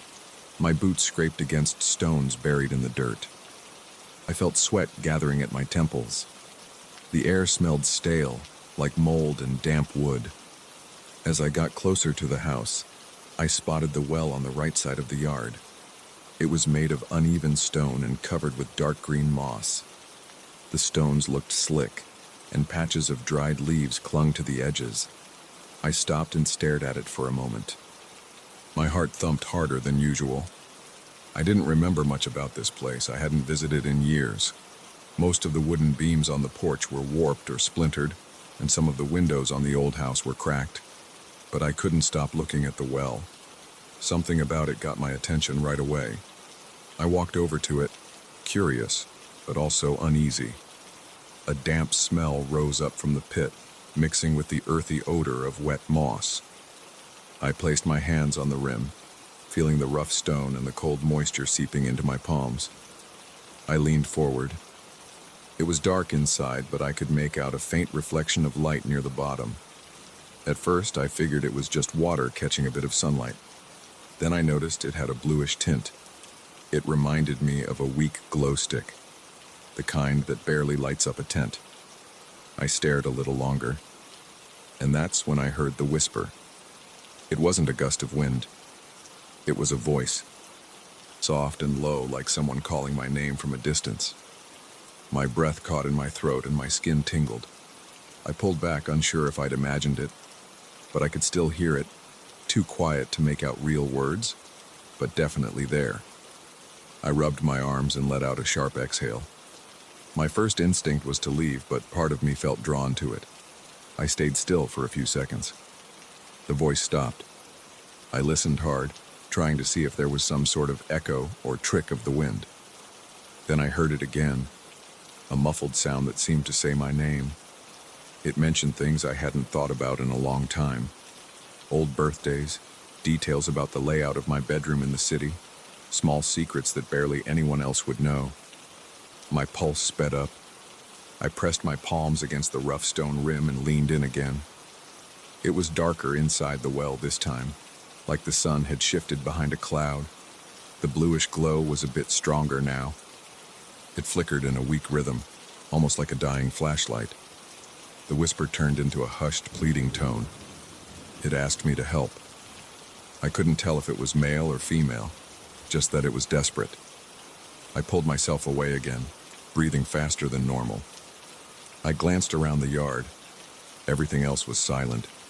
Even the light wind in the trees seemed to fade. I decided to step back, walk toward the house, and try to ignore the voice. My throat felt tight, and I found myself swallowing hard like I was trying to get rid of a sour taste. I explored the house for a while, checking the rooms I used to see when I visited as a teenager. Furniture was covered in sheets. Dust floated in the beams of light coming through the windows, and the floors creaked under my weight. The place felt hollow. I couldn't focus on any of it because the well kept coming back to my mind. I went back outside an hour later. I needed to see if the voice was just in my head. When I got there, I stood a few feet from the well, My hands were shaking a little, so I clenched them into fists. The voice was silent at first. I walked closer, and then it came again, clearer this time. It seemed to say, "Please, come down. Help me." I leaned over the edge and strained my ears. I heard breathing, as if someone was at the bottom, waiting. The glow looked a bit brighter, a faint blue light dancing across the damp stones. My legs felt wobbly, and my heart pounded in my chest. I asked, "Who are you?" My voice came out shaky. No answer. I waited, feeling the breeze against my back. Then the voice whispered some detail about a jacket I used to wear in high school, mentioning a stain on the left sleeve. That detail was too random for anyone else to know. A surge of cold sweat prickled under my arms. I paced around the well, running my hand through my hair. That night I stayed in one of the few rooms that still had a functioning bed. I didn't sleep well. I kept hearing that voice in my mind. Around midnight I thought I heard it again outside, calling my name in that same low whisper. I sat upright, my chest tight, my ears straining, but the sound was gone. When morning came, I decided to go back to the well and get to the bottom of this. I found a sturdy rope in the shed. It was old but looked strong enough to hold my weight. I looped it around one of the thick posts by the well, testing it a few times to make sure it wouldn't snap. Then I leaned over the edge, shining my flashlight down into the darkness. At first I saw nothing, just wet stone walls. The light reflected on some water about 20 feet below. That faint bluish glow was deeper, maybe another 5 feet under the water's surface. I tried to see if there was any shape or figure, but it was too murky. I called out, "Hello?" My voice echoed back in a distorted way. Then I heard the whisper again, closer, but still muffled. It repeated the same request. "Help me." I felt a surge of adrenaline. My skin prickled and I noticed goosebumps on my arms. My gut twisted with a mix of fear and curiosity. I had to decide if I was actually going to climb down. I stepped away from the well for a few moments, my head spinning with possibilities. There was no clear reason to trust a whisper in a well, but it knew things about me. It felt impossible to ignore. My heart was pounding, and I could feel a dull ache in my stomach from tension. I took a few deep breaths and tied the rope around my waist, making a makeshift harness. My hands felt clammy, and my legs shook a bit. I carefully lowered myself over the rim. My boots scraped against the slimy stones. The smell of damp earth got stronger and drops of water splashed on my shoulders. A chill crawled up my back. I inched down, holding the rope tight, trying not to slip. The voice kept encouraging me. "You're doing good. Keep going. Almost there." It sounded so close, but I couldn't see anything except the reflection of my flashlight on the wet walls. When I reached the water level, I noticed a small ledge near the bottom. It stuck out about a foot from the wall. I planted my right boot on it and tried to get my balance. The water was dark and smelled stale. Little ripples spread out when I touched the surface with my flashlight. That's when I saw the bluish glow more clearly. It was underneath the water, flickering like an underwater lantern. The voice became louder, but it still sounded like a whisper. It said, "I can't get out. I'm stuck." I felt my chest tighten. I aimed the flashlight at the water, but the beam only went so far. I couldn't see any body or shape. My own breath sounded loud in my ears. My head throbbed from holding my breath too long between each movement. I took a quick inhale and exhale, trying to stay calm. The ledge was slippery and I almost lost my footing. I asked, "How can I help you?" My voice cracked. There was a long pause. Then the voice whispered something about needing me to come closer. It said, "I can show you." My heart thudded. The idea of submerging myself in that cold, dark water made my mouth go dry. But the voice kept coaxing me, repeating personal details about my life. It mentioned the color of my first car, the name of an old friend I hadn't seen in years, and even a phrase I used to say when I was stressed out. Something about that knowledge felt invasive. The memory of those details made my scalp prickle. I realized I was dealing with something that wasn't just a random person trapped in a well. My stomach churned. I stared at the glowing spot under the water. I asked again who it was, but I got no answer, just another plea for help. I made my way back up the rope, my muscles straining. The further I climbed, the more I felt I was leaving something behind. The voice got quieter and quieter until I reached the top. I collapsed on the grass, breathing hard, my hands burning from gripping the rope. The rest of the day, I couldn't focus on anything else. I found myself pacing around the farm, occasionally glancing at the well from a distance. It seemed to loom there, silent for now, but I knew it was waiting. The next morning, I tried to ignore the well and spent time checking the rest of the property. I looked at the barn, peeked inside old sheds, tested some rusted tools. But my eyes kept drifting to that stone circle in the yard. Eventually, I gave in. I walked over and stood at the edge. The voice started whispering immediately, as if it had sensed me coming. It was clearer now, almost like it was right behind me. I felt the hair on my neck stand on end. I shined my flashlight down again, even though it was broad daylight. The glow under the water looked a little stronger than before. I felt a jolt of anxiety shoot through my chest. My heart hammered and my breath hitched. The voice asked me to lower a rope into the water. It said it needed me to guide it up. I asked it how that would work if it was submerged. No response. Just that quiet, urgent request for help. I realized I was shaking my head, trying to reason with myself out loud, but my words felt hollow. I was alone here. Nobody else would confirm or deny the existence of this whisper. The well was the only thing that seemed alive. I grabbed another rope from the shed, a thinner one. I tied a small piece of wood to one end so it would sink slowly. I fed it down into the water, watching the glow shift a bit. The voice murmured something about the rope not being enough. It needed me, physically, in the water. I felt a wave of nausea. My shirt clung to my skin with sweat, and I could taste bitterness in the back of my mouth. I pulled the rope back up, trembling with confusion. Part of me wanted to run from the farm and never look back, but another part wanted to see what was down there. That night, I stayed awake in bed, my eyes on the ceiling. The house was quiet.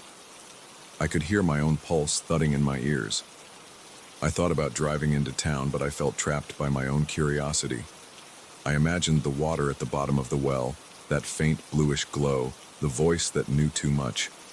My stomach tightened every time I pictured it. I caught myself gripping the sheet so hard my knuckles turned white. On the fourth day, I stepped outside early in the morning. Dew covered the grass and the sunlight was weak. The well looked almost ordinary in that light, except for the faint glow under the mossy stones. I approached it again, determined to get answers. My shoulders were tense and I felt my jaw clenching. The voice greeted me instantly, sounding more urgent than ever. It insisted I come down again, this time with something to break the stones below the water.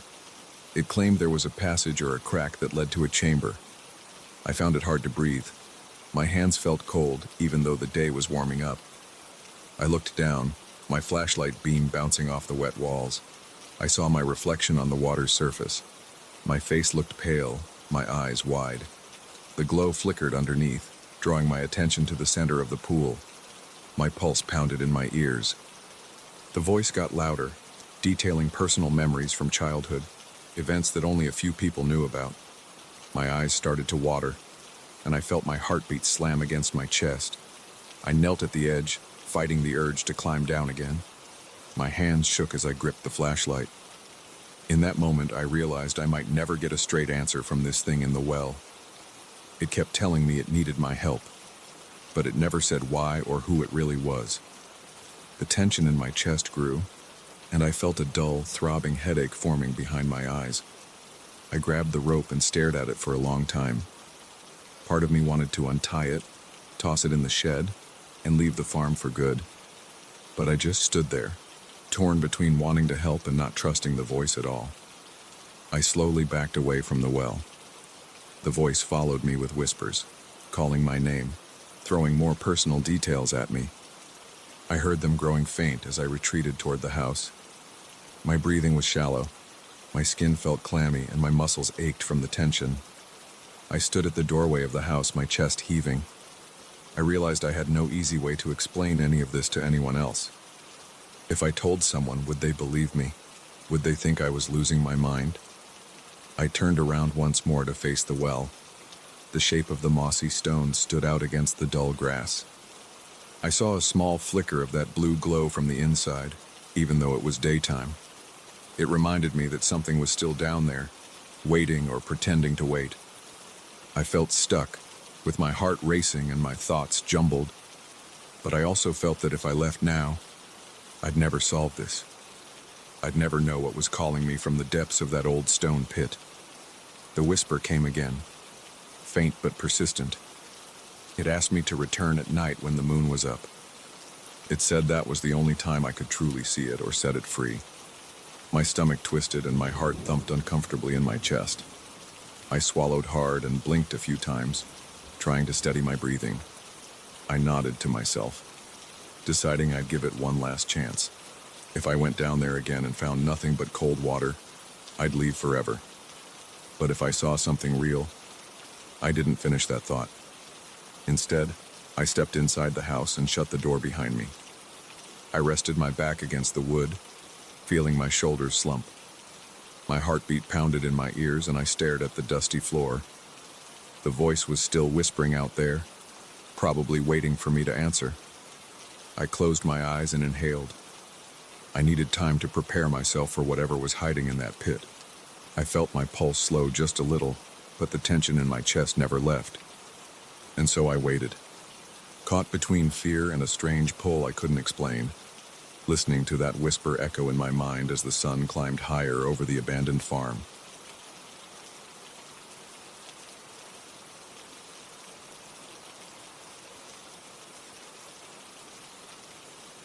I still remember the first time I stepped into that museum at night. My shift started at 11 o'clock and the place was already closed to visitors. The halls were empty and the overhead lights were dimmed to save on electricity. I thought it would be easy money. Walk around every hour, check the exits, fill out a short log. I never expected anything unusual. Now I can't go through a single shift without feeling my stomach clench when I hear those footsteps echoing in the dark. I arrive at the museum's security office just before 11. The head of security hands me the keys and a flashlight. He doesn't say much, just points at a clipboard with the route I need to follow. I see a bunch of numbers, exhibit rooms, hallways, emergency doors. It looks straightforward. I nod, grab the clipboard, and wait for the clock to hit 11. The head of security wishes me luck, though his voice sounds flat and his expression never changes. I watch him walk out and then I'm alone in a room that smells like old coffee and stale air. I start my first walkthrough. The museum is divided into themed sections, historical figures, folklore legends, and a few random pop culture icons. The curators say the wax figures are the most realistic in the country. I've never been fond of wax statues. They feel too lifelike, especially in low light. I wander through the hallway, leading to the historical wing. My flashlight beam slides over the polished floor. The air is cool. The silence is heavy. I hear my own footsteps, slow and steady. The walls carry an echo, making every step sound louder than it should. I move into the main hall. On my right, there's a statue of Abraham Lincoln. He's seated in a wooden chair, hands resting on his knees. I pause and shine my flashlight at his face. The detail is impressive. The wrinkles, the slight stubble, the hair. I walk a few steps forward and see Napoleon Bonaparte on my left. He's standing tall, wearing an old-fashioned military uniform, one hand tucked under his coat. The statue's eyes seem to follow me. I feel my throat get dry. It's just the angle of the light, but it makes my skin prickle. I hear a click behind me. It's a soft noise, almost like a shoe tapping the floor. I spin around, shining my flashlight back toward Lincoln. The statue is still in its place, but I could swear it was angled differently when I first entered the room. I stare for a few seconds, feeling my heartbeat pick up. Then I shrug it off. Maybe my eyes are playing tricks on me. Maybe the angle of the flashlight changed. I remind myself there are no visitors and the museum's doors are locked. I finish my first round without any more strange sounds. I sit back in the security office, fill out the log with the time, and note that everything seems normal. I try not to think about that little click I heard near Lincoln's statue. I check my phone for messages, sip some cold coffee from the pot in the corner, and wait for the next round. Around midnight, I walk out again. The building is quiet. The overhead lights are still dim, and the walls seem to stretch further at night. My footsteps sound heavier now, and I catch myself holding my breath. I pass by the historical figures again. Lincoln looks the same. Napoleon stands just like before, his stern face aimed forward. I notice a new detail. Cleopatra's statue is on a small platform to the left. She's lying in a regal pose. I point my flashlight at her face. Her eyes look glossy. For a moment, they seem wet. My chest feels tight. Then the overhead light flickers. The room goes dark, and I stop breathing for a second. I hold still, flashlight pointed at Cleopatra. In that second of total darkness, I hear a soft breath near me. It's just one breath, quick and warm. The lights come back on, and everything is as it was. But now my arms are covered in goosebumps. I move on to the folklore section. This area is where they keep figures like mythical outlaws, rumored witches, and other mysterious characters. There's a statue of a rumored voodoo priestess, Marie Laveau, in the back corner. She's dressed in period clothing, staring forward with a faint smile. I don't like going near that statue. The details on her face are unsettling. I shine my flashlight on her. She looks calm. Her hands rest on her lap, and her head tilts slightly to the side.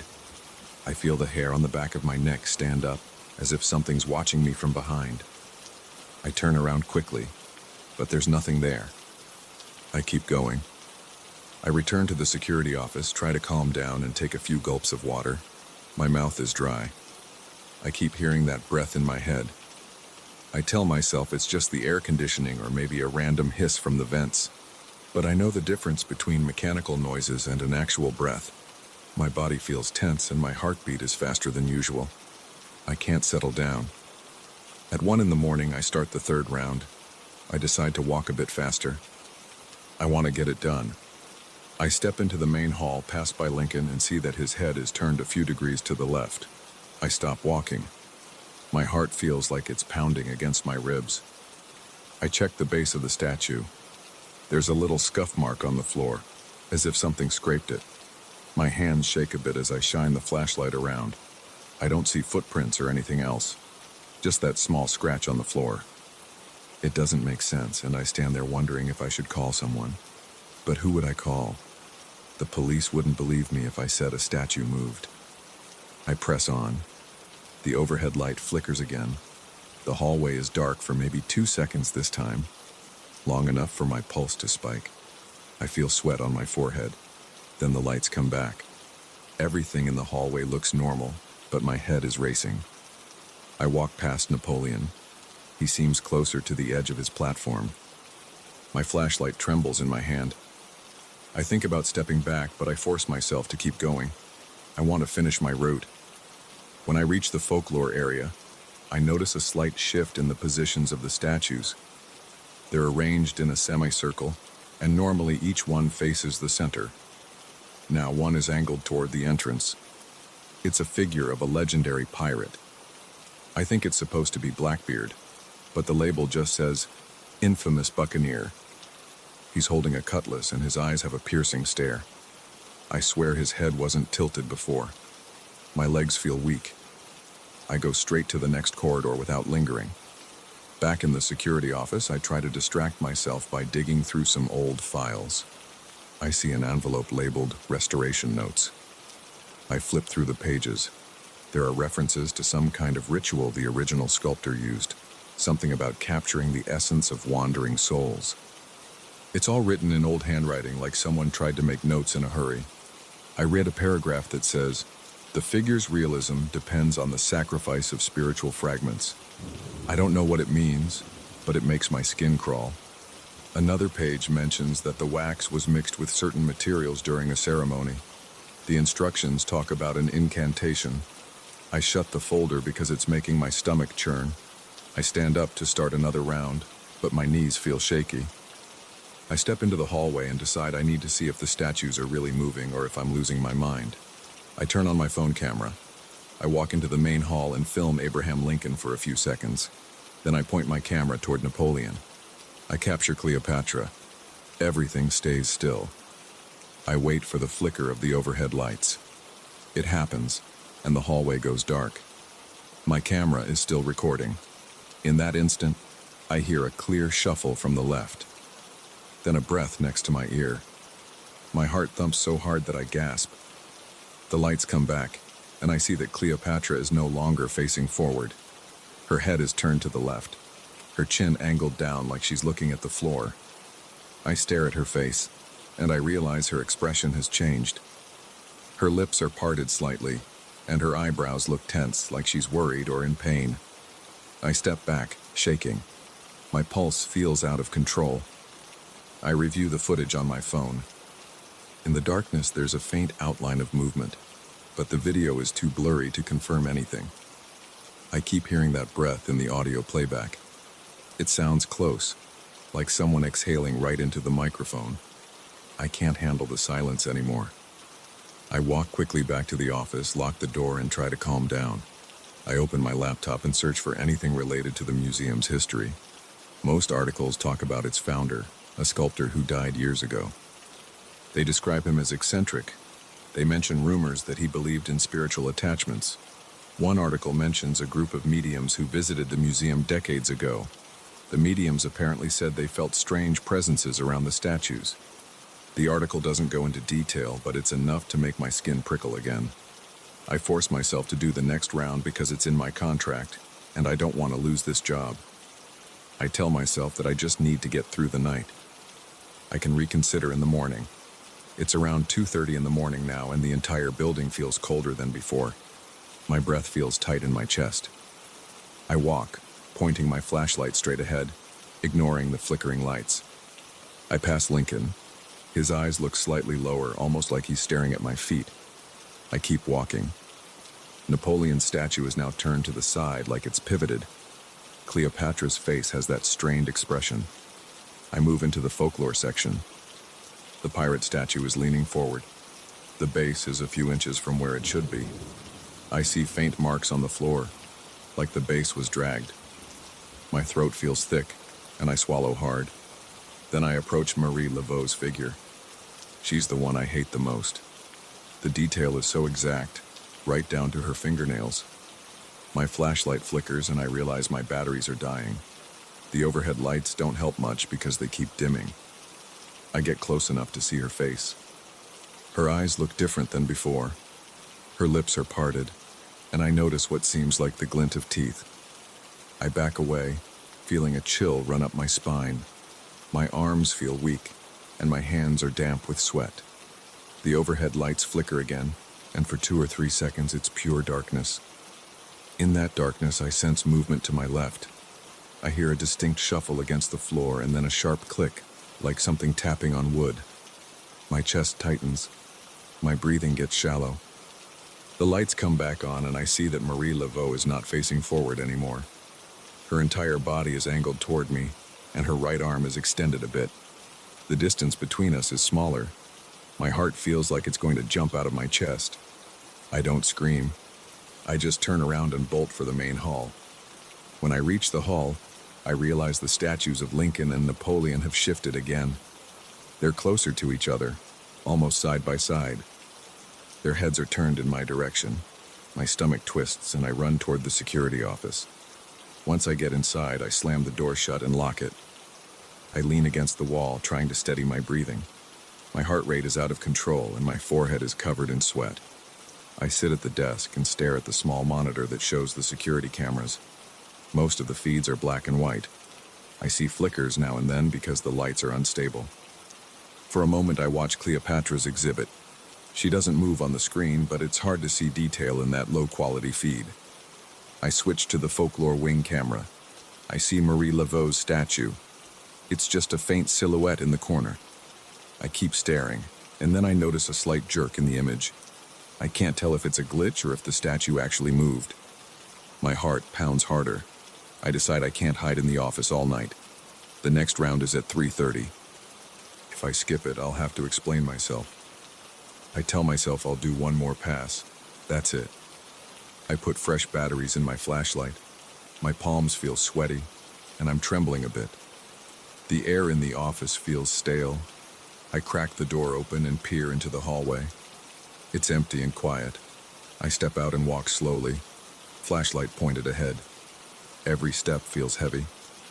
I reach the main hall. Lincoln's statue is back in its original position. Napoleon stands where he should be. But their expressions look different. Both have a slight downward twist to their lips like they're grimacing. I keep moving, not stopping. The overhead lights flicker off again. This time, the darkness lasts longer, maybe 4 or 5 seconds.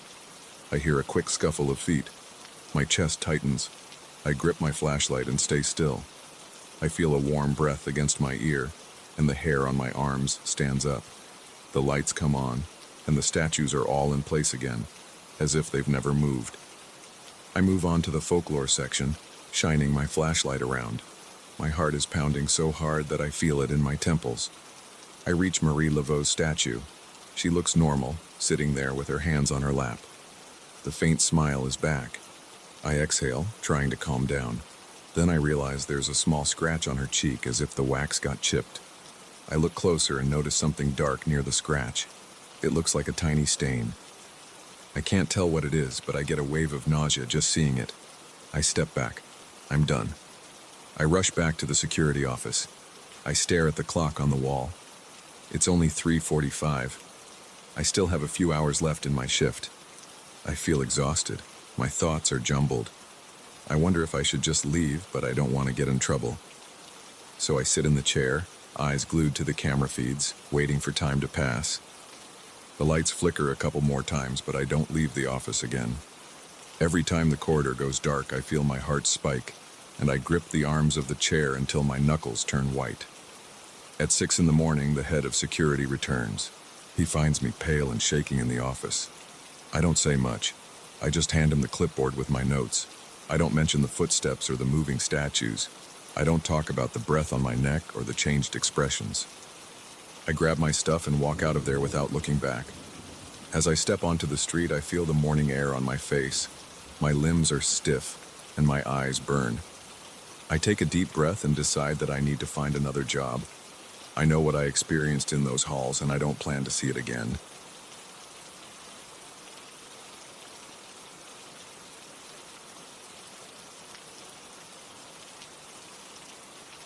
I remember the first moment I spotted that old wind instrument. It was sitting on a wooden table in a crowded bazaar. The rest of the stalls had the usual junk: old lampstands, dusty books, chipped dishes. But this piece caught my eye because of those strange patterns carved into its surface. They looked like spirals twisting around one another, and they reflected the sunlight in a dull, almost oily way. I felt a slight chill when I ran my fingertips along the surface. It felt cold, even though the day was warm and humid. The vendor was busy haggling with someone else, so I just set a few bills down on the table and left with the instrument in my hand. I thought it might be a neat conversation piece for my street performances. I had no clue what I was getting myself into. When I got home, I placed the instrument on my kitchen counter. It had a thin metal mouthpiece and a body that looked like wood covered in faded bronze inlays. The arabesques were detailed, but they didn't form any pattern I recognized. I tried to see if there were any letters or writing hidden among the lines, but it looked more like random curls and loops. I thought about cleaning it, but I didn't want to damage the designs. I'm a street musician. I play guitar, sometimes harmonica, and I sing for tips on crowded sidewalks. I rarely mess around with wind instruments, but this thing fascinated me. I decided to practice with it in private first. That same afternoon, I pressed it to my lips and blew a few times. It made a weak sound, like air passing through a narrow tube. It wasn't pleasant. I figured I just needed to find the right technique, but it seemed to resist me. I noticed the mouthpiece felt rough against my lips, almost abrasive.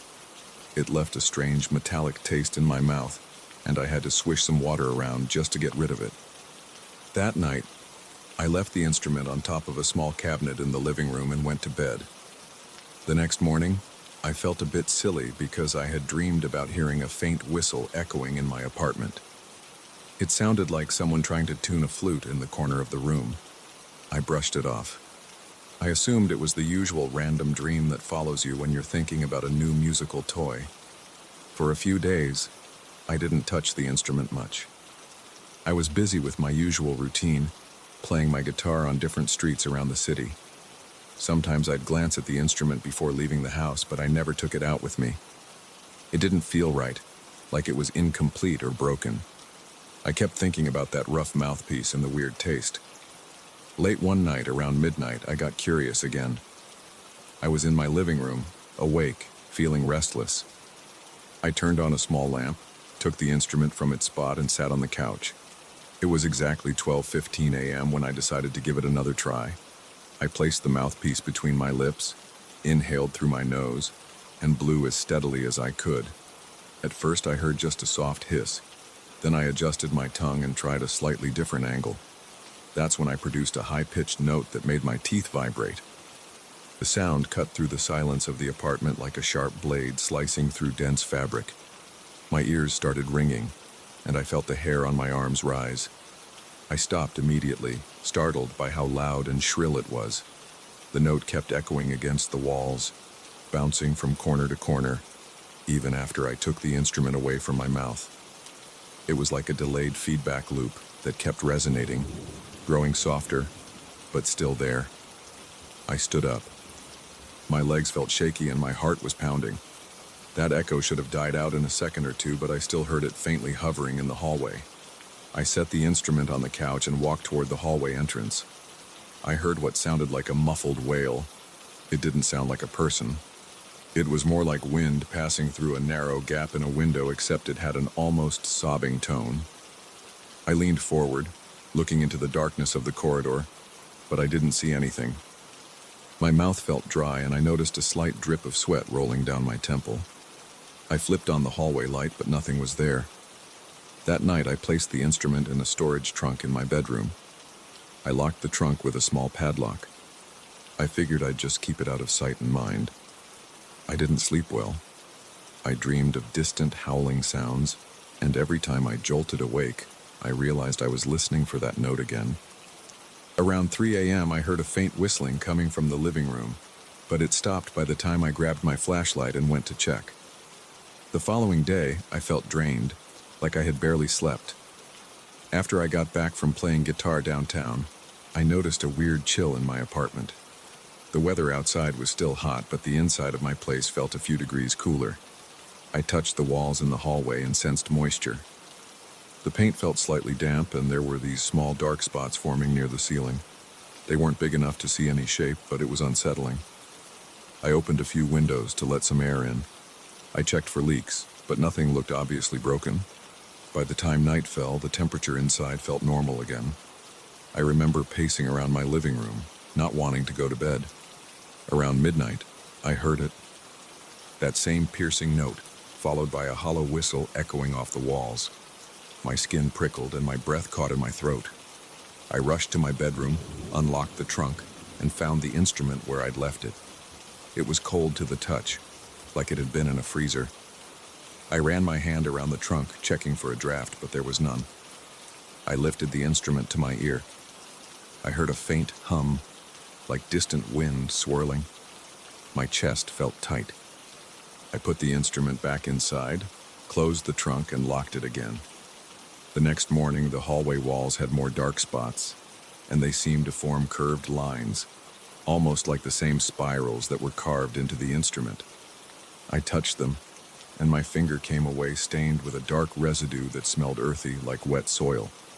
My stomach clenched, and I wiped my hand on a rag. I opened all the windows again and tried to air the place out. I wiped the walls down with hot water and soap, scrubbing until the stains disappeared. But when I stepped back, I still saw faint outlines. They were almost invisible, but I couldn't unsee them. I put on a fan and left the apartment, hoping everything would dry out and go back to normal. That day, I couldn't focus on my street performance. My mind kept going back to the bizarre events at home. My hands trembled on the guitar strings, and I kept missing chords. I only stayed out for a couple of hours before heading back. When I opened the front door, the apartment smelled stale and cold. I noticed water droplets on the hallway floor. The walls looked damp again, and the stains had returned. They were darker now, forming loops and symbols that I couldn't ignore. They reminded me of shapes I'd seen in old illustrations of obscure rites or something like that, though I never studied that stuff in detail. That night I made a mistake. I decided to confront the situation head-on. I took the instrument out of the trunk. It felt heavier than before. I carried it into the living room and placed it on the coffee table. I tried to keep the lights on so I wouldn't feel like I was walking into a horror movie scene, but the overhead bulb flickered a bit. It wasn't comforting.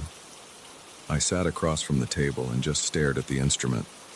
My heart was racing, and I could feel sweat forming on my forehead. My arms felt clammy. I thought about blowing into it again just to see what would happen, but something in me resisted. My mouth felt dry and my jaw felt tight. Instead, I grabbed a small cloth and tried to examine the carvings. As I rubbed the cloth along the surface, I uncovered more intricate lines. Some spots looked chipped or worn, revealing what seemed like older markings underneath the top layer of designs.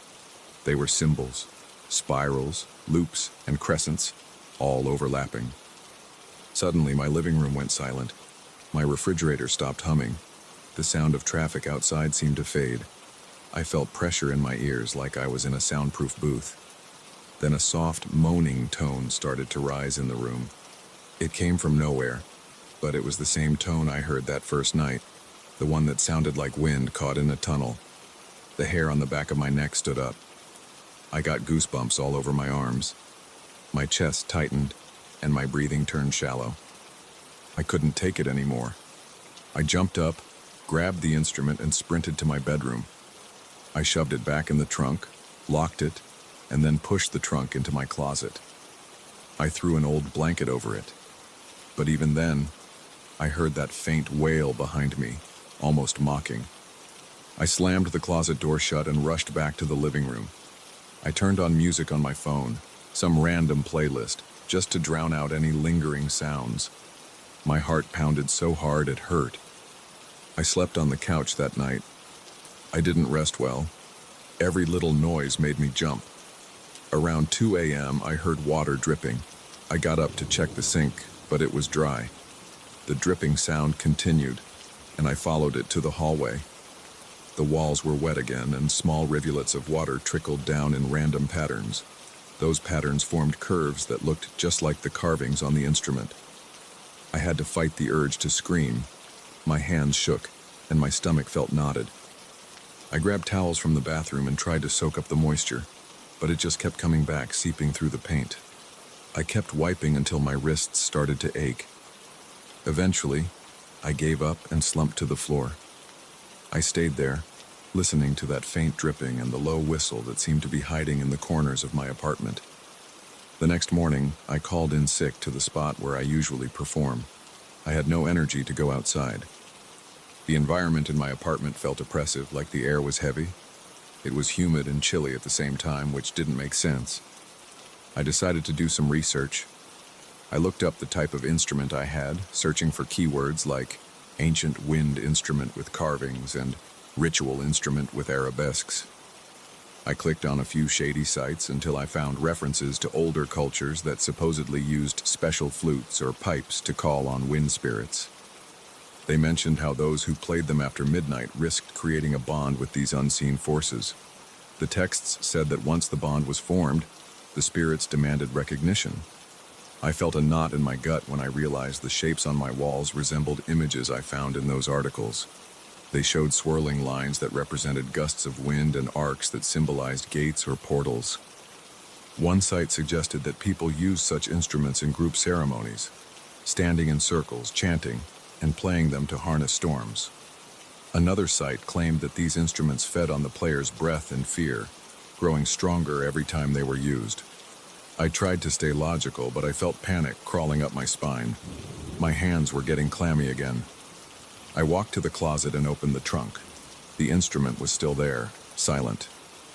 It looked duller than before, like it had lost some of its luster, yet it felt like it was waiting for me. I slammed the trunk shut. I paced around my apartment thinking of a plan. I wanted to get rid of it, but I worried that might make things worse. What if it made these forces angry? I felt ridiculous for thinking that, but my nerves were fried. The constant cold and dampness were wearing me down.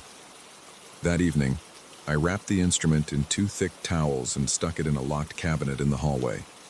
I was hoping that layering it away would keep it quiet. I went back to the living room and watched some TV, trying to stay distracted. Around midnight, I heard that same shrieking note blaring through the walls. It made my ears ring and my eyes water. It was sharper than before, and it felt like it was drilling into my skull. I jumped off the couch and ran to the cabinet. The door was still locked, but the inside rattled like something was trying to get out. I could see the door shaking, and I heard a faint scratching sound from within. I didn't dare open it. I backed away and grabbed my phone, ready to call someone, maybe a friend or a neighbor. But I felt too embarrassed to explain. I just stood there, phone in hand, while this horrifying note kept echoing. The walls started to sweat again. Moisture poured down in small streams, forming dark streaks that twisted into those cursed symbols. My breath came in short gasps, and my pulse throbbed in my temples. I felt a deep chill in my limbs. My legs were weak, and I sank to my knees. The note eventually faded, leaving a buzzing in my ears. I realized I couldn't let this go on. The apartment was getting warped by these forces. My possessions felt clammy. The floor was cold, and there was a damp smell everywhere. I decided to try taking the instrument far away, somewhere nobody would find it. The next morning, I grabbed the cabinet key and forced myself to open it. The instrument was still inside, wrapped in the towels. I felt a wave of nausea just looking at it. My hands shook as I lifted it out. The metal mouthpiece felt even rougher, as if corroded by some reaction. I took a deep breath and stuffed the instrument into a thick garbage bag. I tied it shut and placed it in my old gym bag. I planned to drive out to a remote area outside the city. I didn't have a clear idea of what I'd do. Maybe I'd toss it in a river or bury it in the woods. I just needed it gone. The drive was tense. My knuckles turned white from gripping the steering wheel. I kept glancing at the gym bag on the passenger seat. Part of me expected the bag to move or make a noise, but it stayed still. I found a deserted field with some dense brush. I pulled over on the shoulder. The air felt stagnant and the sky was overcast. I could smell dirt and grass. I dug a shallow hole with a small folding shovel I'd brought. Every scrape of metal against the ground made my heart pound. My palms were sweaty. Finally, I placed the bag in the hole and kicked the dirt back over it. I stomped it down until I couldn't see any sign of a mound. Then I jogged back to my car and left. The entire ride home, I kept checking the rearview mirror. My pulse was fast and my chest felt tight. When I got home, the apartment still felt cold and damp, but there was no new dripping. The walls still had those faint outlines, though they seemed lighter. I opened all the windows, turned on fans, and let the place air out. By nightfall, I didn't hear any strange notes or wailing. I slept on the couch again, clutching a flashlight. I woke up a few times, listening for noises, but everything stayed quiet. As the days passed, the apartment gradually dried out. The temperature returned to normal. The dark symbols on the walls faded enough that a fresh coat of paint would cover them. I still felt uneasy, but at least I could function again. I even managed to go back to my street performances, though I kept looking over my shoulder. Every so often, I thought I heard a faint whistle in the distance, but it might have been the wind or a passing car. I don't know if I'm truly free of whatever that instrument carried. I feel a lingering tension in my muscles, and at night, I sometimes wake up expecting to hear that terrible note. But as of now, my apartment is quiet and dry. I'm still on edge, waiting for some new sign that those spirits followed me. I haven't mentioned it to many people because I don't think they'd believe me. I just say I had some plumbing issues. It's easier that way. I won't forget the feeling of that cold, carved surface against my hands. I won't forget that sharp, piercing sound that echoed in my head for days. And I won't forget the wet walls and those swirling marks that seemed to creep out of nowhere. Part of me worries that something like this might happen again, but all I can do is keep living and hope I left that nightmare behind. For now, I'm grateful my walls are dry and my nights are quiet. I still feel a chill sometimes, but I can handle a little cold. At least it's better than listening to that awful wail in the dark.